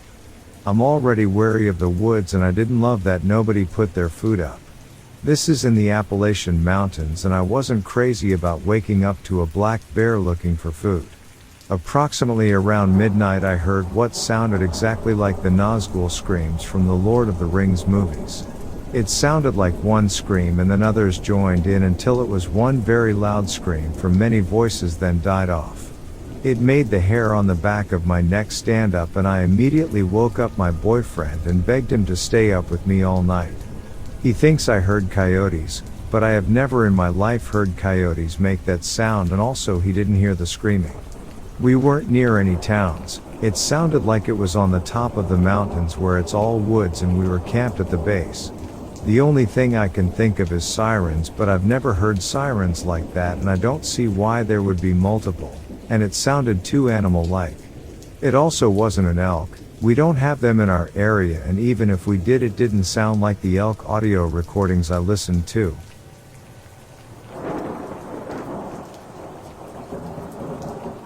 I was riding my horse above a friend's place looking for an old mine that was supposed to be up there. There were no trails so I made my way through the trees and using deer trail. I was making one last look-see before heading back down, following a deer trail and suddenly, the same time my horse stopped, snorting and spooked, smelled this god-awful smell. The horse would not take another step forward and kept trying to turn away and head down the mountain. I gave him his lead and kept looking back. The hair was standing on the back of my neck. We went down about 50 yards. I got off and looked hard up where we had come from. I didn't see anything but just got this feeling something was watching me as much as I was looking up. I got back on the horse and we headed back to my friend's ranch. When I got there I told him what happened.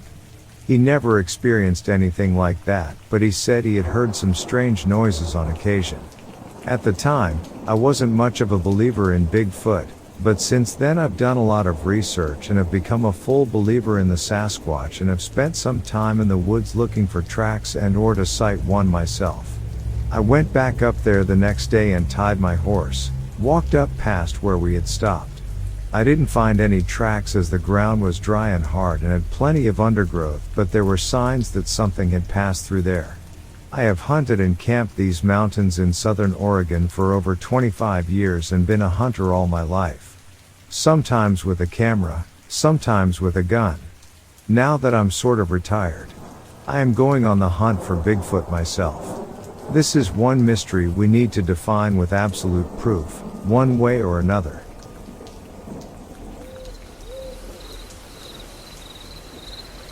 When I was 18, 2005, my mom was giving me a ride to work.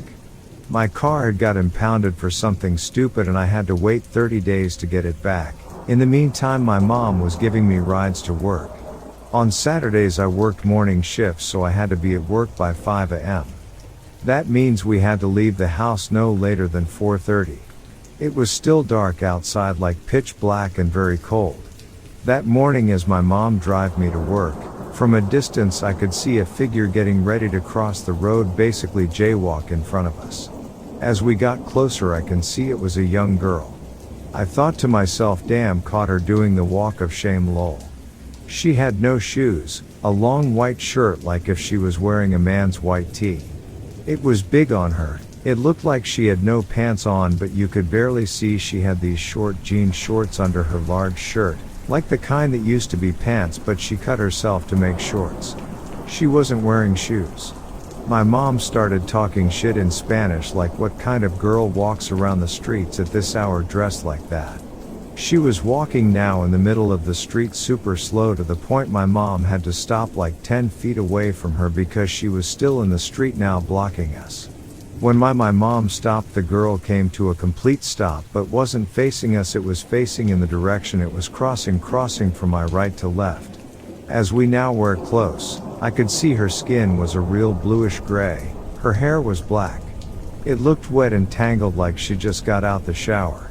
My mom was about to honk at her when she slowly turns her head to look right at us. Her hair was covering her face. She looked like the girl from The Ring. The part that I'll never forget was that she moved her hair out the way and she had no face. Like nothing, it was just all smooth. Like Slender Man, no eyes, no mouth, no nose. It just looked smooth. My mom started to have a panic attack. I literally felt my heart drop. I now was focused on calming my mom down. The girl looked at us for like 2 to 3 seconds, then took off running. It didn't move at irregular speeds, but now it was active. I never saw anything like that in my life. Till this day, my mom and I can't explain what that was. I guess I was sharing my story in hopes that maybe someone else has seen something similar. Something with no face.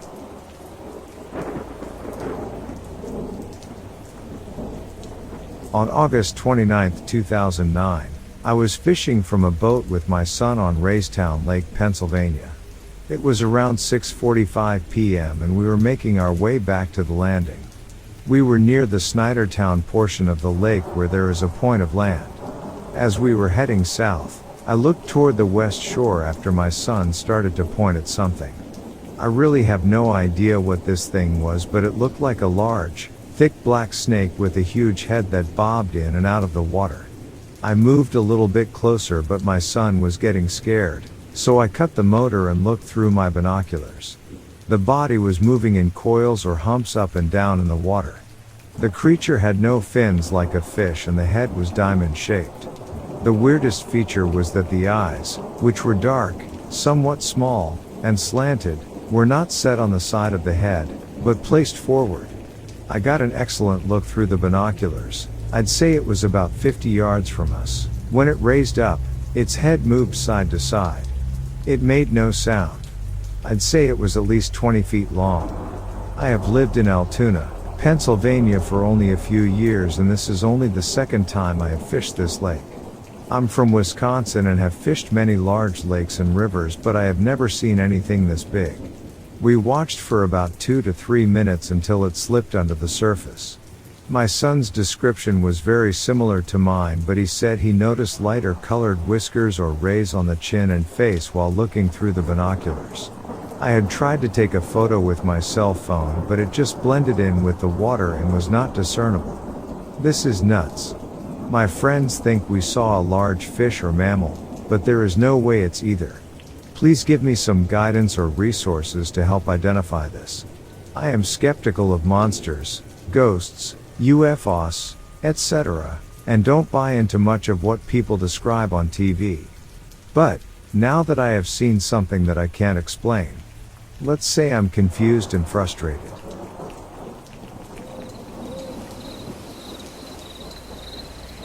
I was visiting my grandparents last week, and I stayed a night.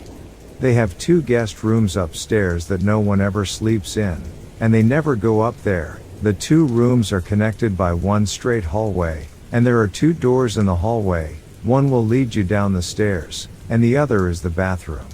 Well, I always sleep in the same bedroom when I visit because the bed is very comfortable and the bed in the other room is very squeaky.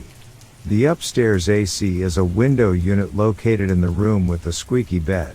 So I always go in there to turn it on, and then I leave the bedroom doors open so my room gets cold as well. So anyways, I was laying in my bed, couldn't really sleep, when I heard the bed down the hall start squeaking. It sounded like someone was jumping on it. It was very loud. I got up and it was pitch black, couldn't see a thing.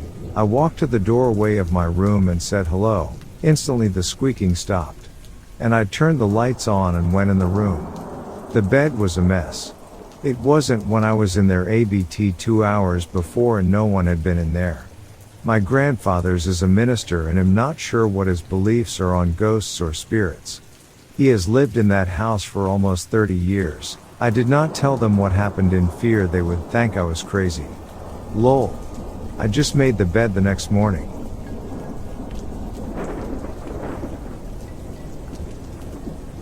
I'll share a story that a buddy of mine, who was also on the fire department with me, experienced something similar to what you and your mom went through. His encounter was even more unsettling. He described encountering a figure that had no face and possessed a blue-gray complexion. Strangely, he couldn't determine the gender of the entity, but he had a strong feeling that it was a she. When the figure turned towards him, he heard a piercing scream, but his child, who was asleep in the back, remained undisturbed. It seemed as though only he could hear it. As she pointed in his direction, my friend was about 5 feet away from her, or maybe he started further away and unknowingly moved closer. A few days later, we received a call for an unattended death. Upon arriving at the scene, we discovered that the deceased woman was wearing the same clothing as the figure my friend had encountered. She was dressed in baggy yellow pants and a bright blue shirt that had an unusual design, one rarely seen. The sight sent my buddy into a state of panic, and he had to retreat and wait by the truck. When the medical examiner arrived, they carefully handled the body, and it was during the process of rolling her over that we made a shocking realization. The woman had a nylon stocking placed over her face, further heightening the eerie connection between her and the figure my friend had encountered. The incident left us all shaken, contemplating the strange links between the supernatural encounter and the tragic death. It's one of those experiences that leaves you with more questions than answers, and it's something that we still discuss amongst ourselves, trying to make sense of it all.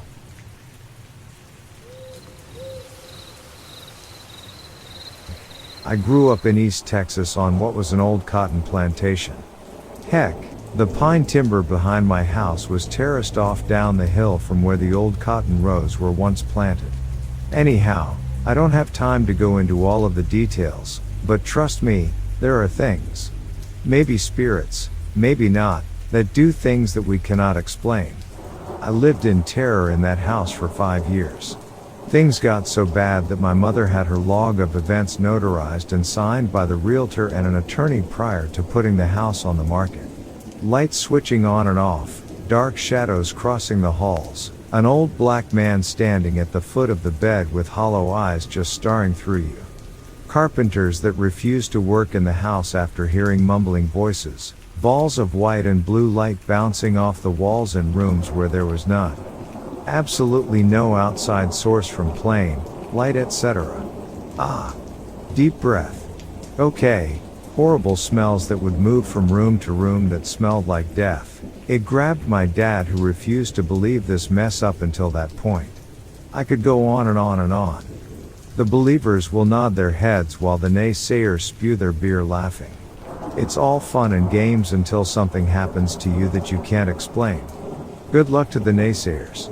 I am sure you will rush back to this string for support if and when anything ever happens to you. Oh. And yes, the house sold 3 months after we sold it and has changed hands multiple times since. My mother ran into one of the previous owners, and he nearly broke down in tears when she asked him if anything weird ever happened while he lived there. Anyhow, that's a piece of my story. I lived it and it sucked.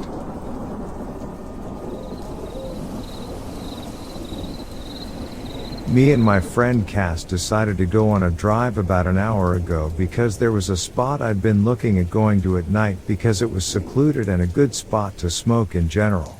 Around when we started talking about it, he noted that he started smelling something sweet, cherries, and a hint of cigar. I was familiar with this entity as it's been around my room since I moved in back in 2020. It's not a malevolent entity and is actually quite kind. Cass stated that it felt like he'd been hugged and just overall felt comfortable with the entity around him. So we go on the drive and we're talking and all, and we turned down the last road until the destination when I saw a tree down in the road. It didn't block the road completely, but it was too narrow of a gap for my car to fit. Well, I knew a back road that led to the same destination, so we turned around and headed down that way. It was a very wooded back road, no service, very few houses for miles and surrounded by trees. It was the type of road to only have one lane because of how unused it is. As I'm driving, we're talking and we pass over a bridge. I pointed out as a spot I wanted to take him another time since it's just a neat area. Not long after we passed it, he said, "Did you see that?" It's a very curvy road, so I initially assumed it was an animal as I hadn't seen anything. I asked what he saw and he said, "It looked like something that crossed the road." Immediately I got an intense feeling of dread. I asked if he felt it too and he confirmed that he did, so I stopped the car, took a moment, and immediately said, "We're not supposed to be here." He agreed and I turned around, heading back to where we just came. The dread got more intense, but after crossing the bridge it eased but was still there. I stated that whatever it was isn't allowed to follow us home and it wasn't allowed on my property. It started to disappear and we kept seeing things along the road like shadows. As I was driving to the main road, a white truck pulled up very fast to a stop sign on a side road almost as if out of thin air and pulled out behind us. I didn't take much note of it until I looked in my rear view and saw it tailing the hell out of us. I pointed it out and Cass said he didn't like the feeling he got from the truck. We got to the stop sign that lead out to the main road and I purposefully didn't turn my blinker on in case it was following us, but the truck did and it was turning the same way as us. After I made the turn I waited a few moments before looking back in the rear view and it was gone. It disappeared into thin air. The drive home was silent and Cass waited until we got back to talk about things he knew and should have thought of before we even got in the car. I was telling the story to a friend over Discord and asked Cass to describe the thing he saw on the road, asking if it walked on 2 legs or 4. He said, "It didn't have legs.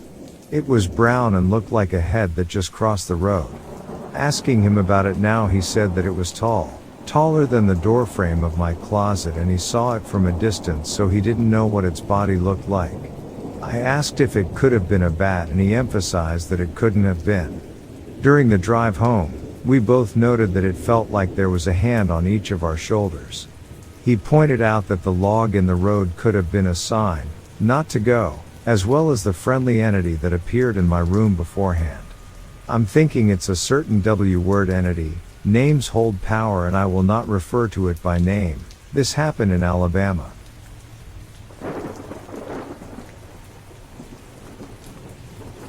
I'll never forget the ghostly encounter I had at the Menger Hotel in San Antonio.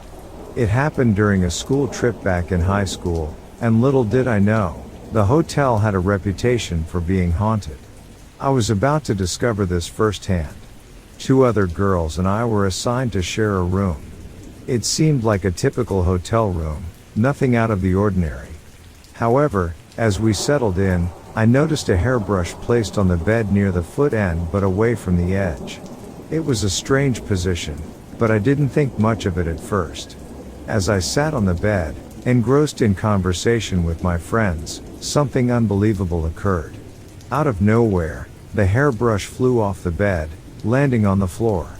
I was taken aback and couldn't help but laugh, jokingly suggesting that if the hotel was haunted, a mischievous ghost must have been responsible for the brush's sudden movement. The following day, I mentioned the incident to our teacher and some other students on the trip. To my surprise, they informed me that the Menger Hotel was indeed known for its paranormal activity, and the 3rd floor, where we were staying, supposedly experienced the most ghostly encounters. It sent chills down my spine to think that we had been in the epicenter of the hotel's haunting. Curiosity piqued, I decided to conduct some research to confirm their claims. To my amazement, I discovered numerous accounts of ghostly encounters at the Menger Hotel, solidifying its haunted reputation. The stories ranged from apparitions wandering the halls to strange noises and unexplained phenomena.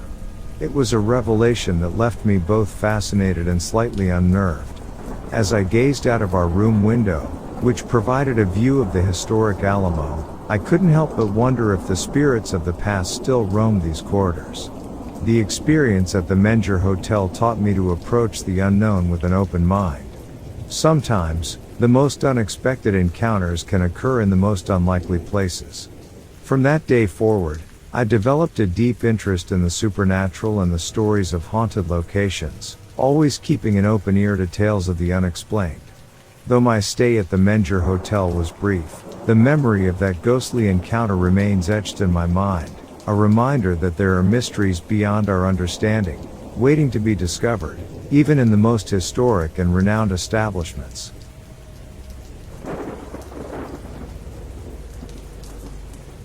Early morning, December 16, 2009, at approximately 1:30 a.m., I witnessed a weird creature as I drove home from a holiday party. I live in western Maryland, a few miles outside of Grantsville, Maryland, Garrett County. The sighting occurred only 1 mile from my house. I was completely sober since I cannot drink alcohol for medical reasons. As well, I was not tired since I had slept several hours before I went to the party. I was alone, though I had given a friend a ride to her home. I was traveling at the posted speed limit, maybe a bit less since I always watch for wildlife crossing the road after dark. I slowed down because there appeared to be an animal digging in some trash next to the right side of the road. It was 20 feet or so from my car.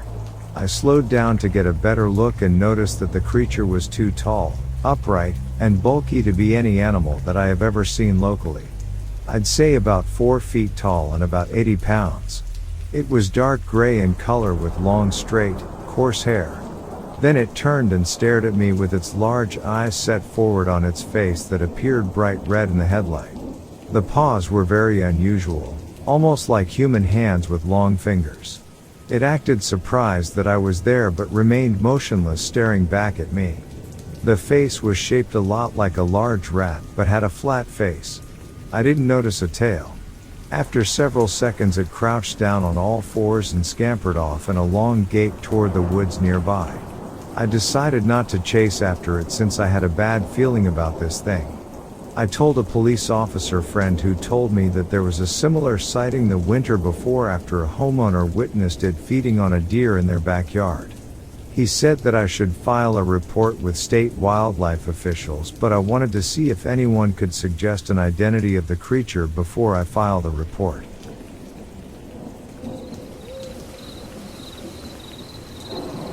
I've been keeping to myself for the past year, trying to make sense of the strange occurrences happening in my home.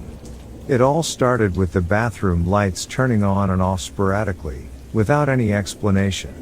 At first, I brushed it off as an electrical glitch, but as time went on, more peculiar things began happening. One of the most unnerving experiences was my television turning on and off multiple times throughout the night. It happened so frequently that it disrupted my sleep and left me feeling unsettled. I tried to rationalize it, blaming it on faulty wiring or a malfunctioning remote, but deep down, I knew there was something more to it. Another odd incident involved my AC thermostat. Despite my family knowing how much I dislike returning home to a hot house after working outside, they assured me they hadn't touched the thermostat. Yet, time and time again, I found it switched off when I entered the house. It was a baffling situation, as if someone or something had a mischievous agenda. What struck me as even more peculiar was the synchronicity between my experiences and those of my sister. We had never discussed these strange occurrences, but somehow, they seemed to coincide. Shortly after my activity picked up, she claimed to have seen a lady walking past her bedroom door. It sent shivers down my spine to know that she was witnessing similar unexplained phenomena. One rainy evening, my sister and her husband were watching TV when their satellite signal suddenly went out. As they patiently waited for it to restore, they could hear a faint, muted conversation emanating from their bedroom. Intrigued and slightly alarmed, my sister went to investigate, but as soon as she reached the door, the voices ceased. These inexplicable events seemed to be happening to both of us, in different corners of the house. Over the years, strange happenings have become a regular occurrence for our family. While my wife was initially frightened by these occurrences, she has grown accustomed to them, realizing that nothing harmful or malevolent ever comes from them. However, it still gives her an eerie feeling, especially when I'm away from home. As for me, I'm left with more questions than answers. What is the source of these strange phenomena? Is there an unseen presence within our home, trying to make its presence known? I continue to search for explanations, but until then, I've come to accept that some mysteries may never be fully understood.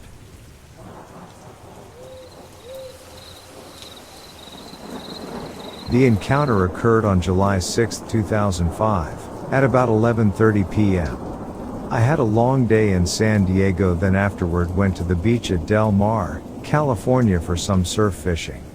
I arrived at my home in San Marcos at about 11 p.m. After cleaning my fish and showering, I was very tired. I went out to my carport for a smoke and a look at the night sky. I looked north, thinking about a recent UFO sighting and wondering what it was all about. In the distance, at a couple hundred feet, I saw a faintly visible moving object that flitted from side to side. Whatever it was, it reflected light from the streetlights. Its side-to-side movement was so quick, I couldn't tell if it was one object or two. The object then zipped directly over my neighbor's house across the street. By this time, I was certain I'd never seen anything like it. It continued to move side to side, in a space of approximately 50 feet. It then stopped and I observed it more clearly. It may have had big eyes and wing-like appendages and was probably 2 to 3 feet in width. It remained still and I could see wavering reflections from its wings, which were not beating like a bird but showed shimmering reflections from the streetlights. I felt the hair on my head rise all the way down my back to my ankles. It appeared to be looking at me, as I smoked my cigarette. I felt threatened, and said out loud, "I see you." Then it went from stationary to out of sight, right over my head in an instant. I came out from under my covered carport and turned to follow its movement. Immediately, it zipped into view directly above my head, obviously studying me. I could see really weird, large and intensely dark eyes. It seemed surprised by my looking right at it. It didn't like being seen. My apprehension rose even higher. It turned away and disappeared like a shot. It had a bird-like shape but was thicker. My impression was of reflections of the streetlights on wing-like appendages, and big dark eyes. It wasn't a bird, bat, or any familiar nocturnal creature. Its movements did not seem explicable in comparison to any creature that flies by beating its wings. The hills and mountains are so rugged and inaccessible near my home, that anything could remain hidden and make nighttime forays at will. I read about thunderbirds, but I'm not sure if this was one of these.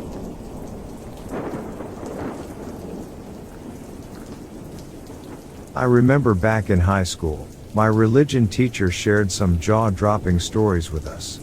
He claimed to have worked as an assistant to the local exorcist, involved in intense spiritual battles against the forces of darkness. It was an unexpected twist in our religious education, but it certainly grabbed our attention.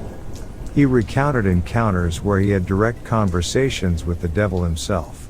These exchanges were chilling and unsettling, as he described the cunning and manipulative nature of the fallen angel. The things he heard during those interactions would send shivers down our spines. But it didn't stop there. My teacher went on to describe the physical manifestations that accompanied these exorcisms. He spoke of furniture being violently thrown across the room, as if an invisible force was wreaking havoc. The intensity of these encounters was like something out of a horror movie. What intrigued us even more was the revelation that most of the people who required exorcism were practitioners of Satanism. It seemed that their involvement in dark rituals and worshipping the devil had invited malevolent entities into their lives. As unsettling as it was to hear, it reinforced the importance of spiritual discernment and the need for protection against evil influences. Those stories stayed with me long after high school. They challenged my beliefs and made me question the existence of supernatural forces. While I couldn't fully comprehend or verify the authenticity of my teacher's experiences, they served as a reminder of the constant struggle between good and evil that transcends the boundaries of our physical world. Whether or not one believes in the paranormal, these stories opened up discussions and expanded our understanding of faith, spirituality, and the power of belief. It was a unique and unforgettable chapter in my high school experience, where the lines between reality and the supernatural blurred, leaving us with more questions than answers.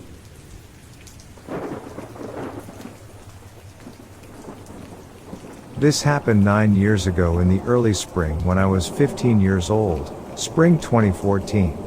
I was at a friend's house in corn country about an hour north of Indianapolis.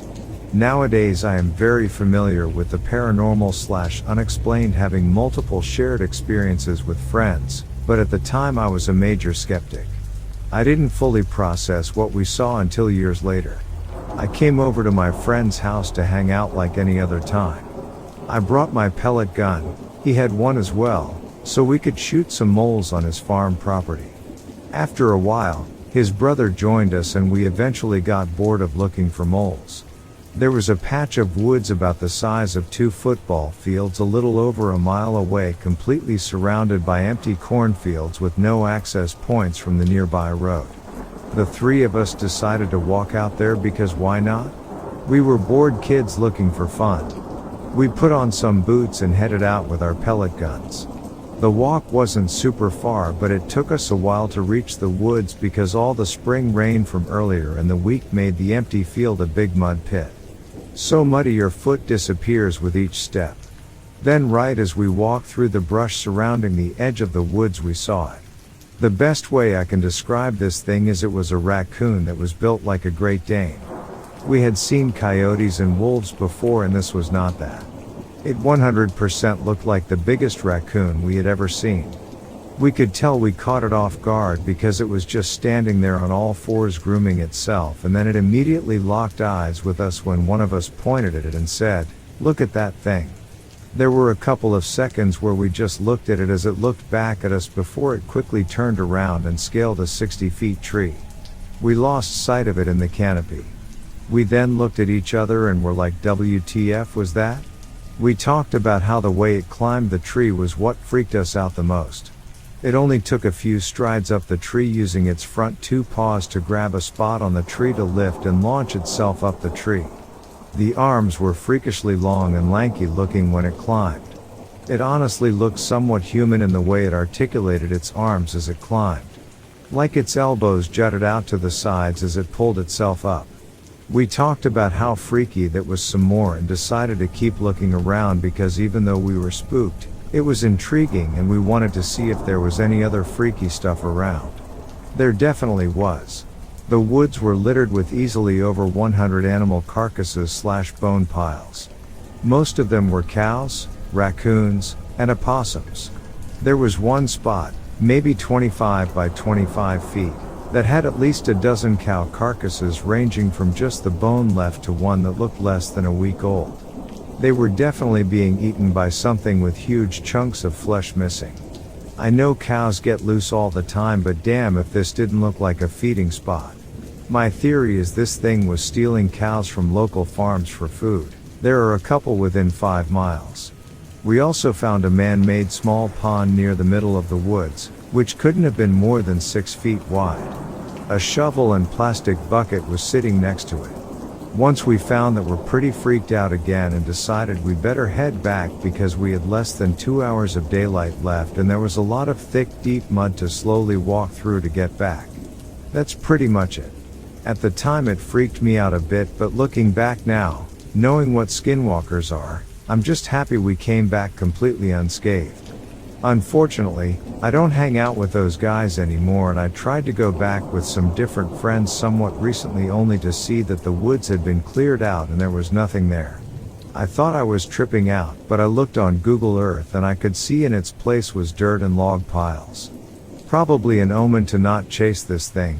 I'll take it at face value. I haven't heard of the Dogman, but this thing didn't look like a dog/coyote at all. I just used Great Dane as a size comparison as it was freakishly large to be looking like a raccoon. Yes, it had a striped tail like a raccoon. It had the face of a raccoon, specifically the large black spots around its eyes. Stubby, almost rounded ears like a raccoon. It had bushy fur like a raccoon. We saw it very clearly with no obstructions from about 30 to 40 feet away. It was early spring and the brush inside the canopy was still dead.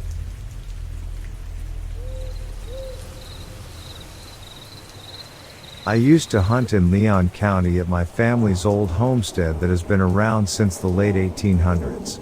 The A-frame house that my grandmother was born in is still standing. It was built in 1920, I believe, and I would drive in from College Waco and spend the night while hunting down there. We were always scared to be alone in that house just because of all the old furniture and pictures, etc. I fell asleep on the couch one night when a norther was blowing through.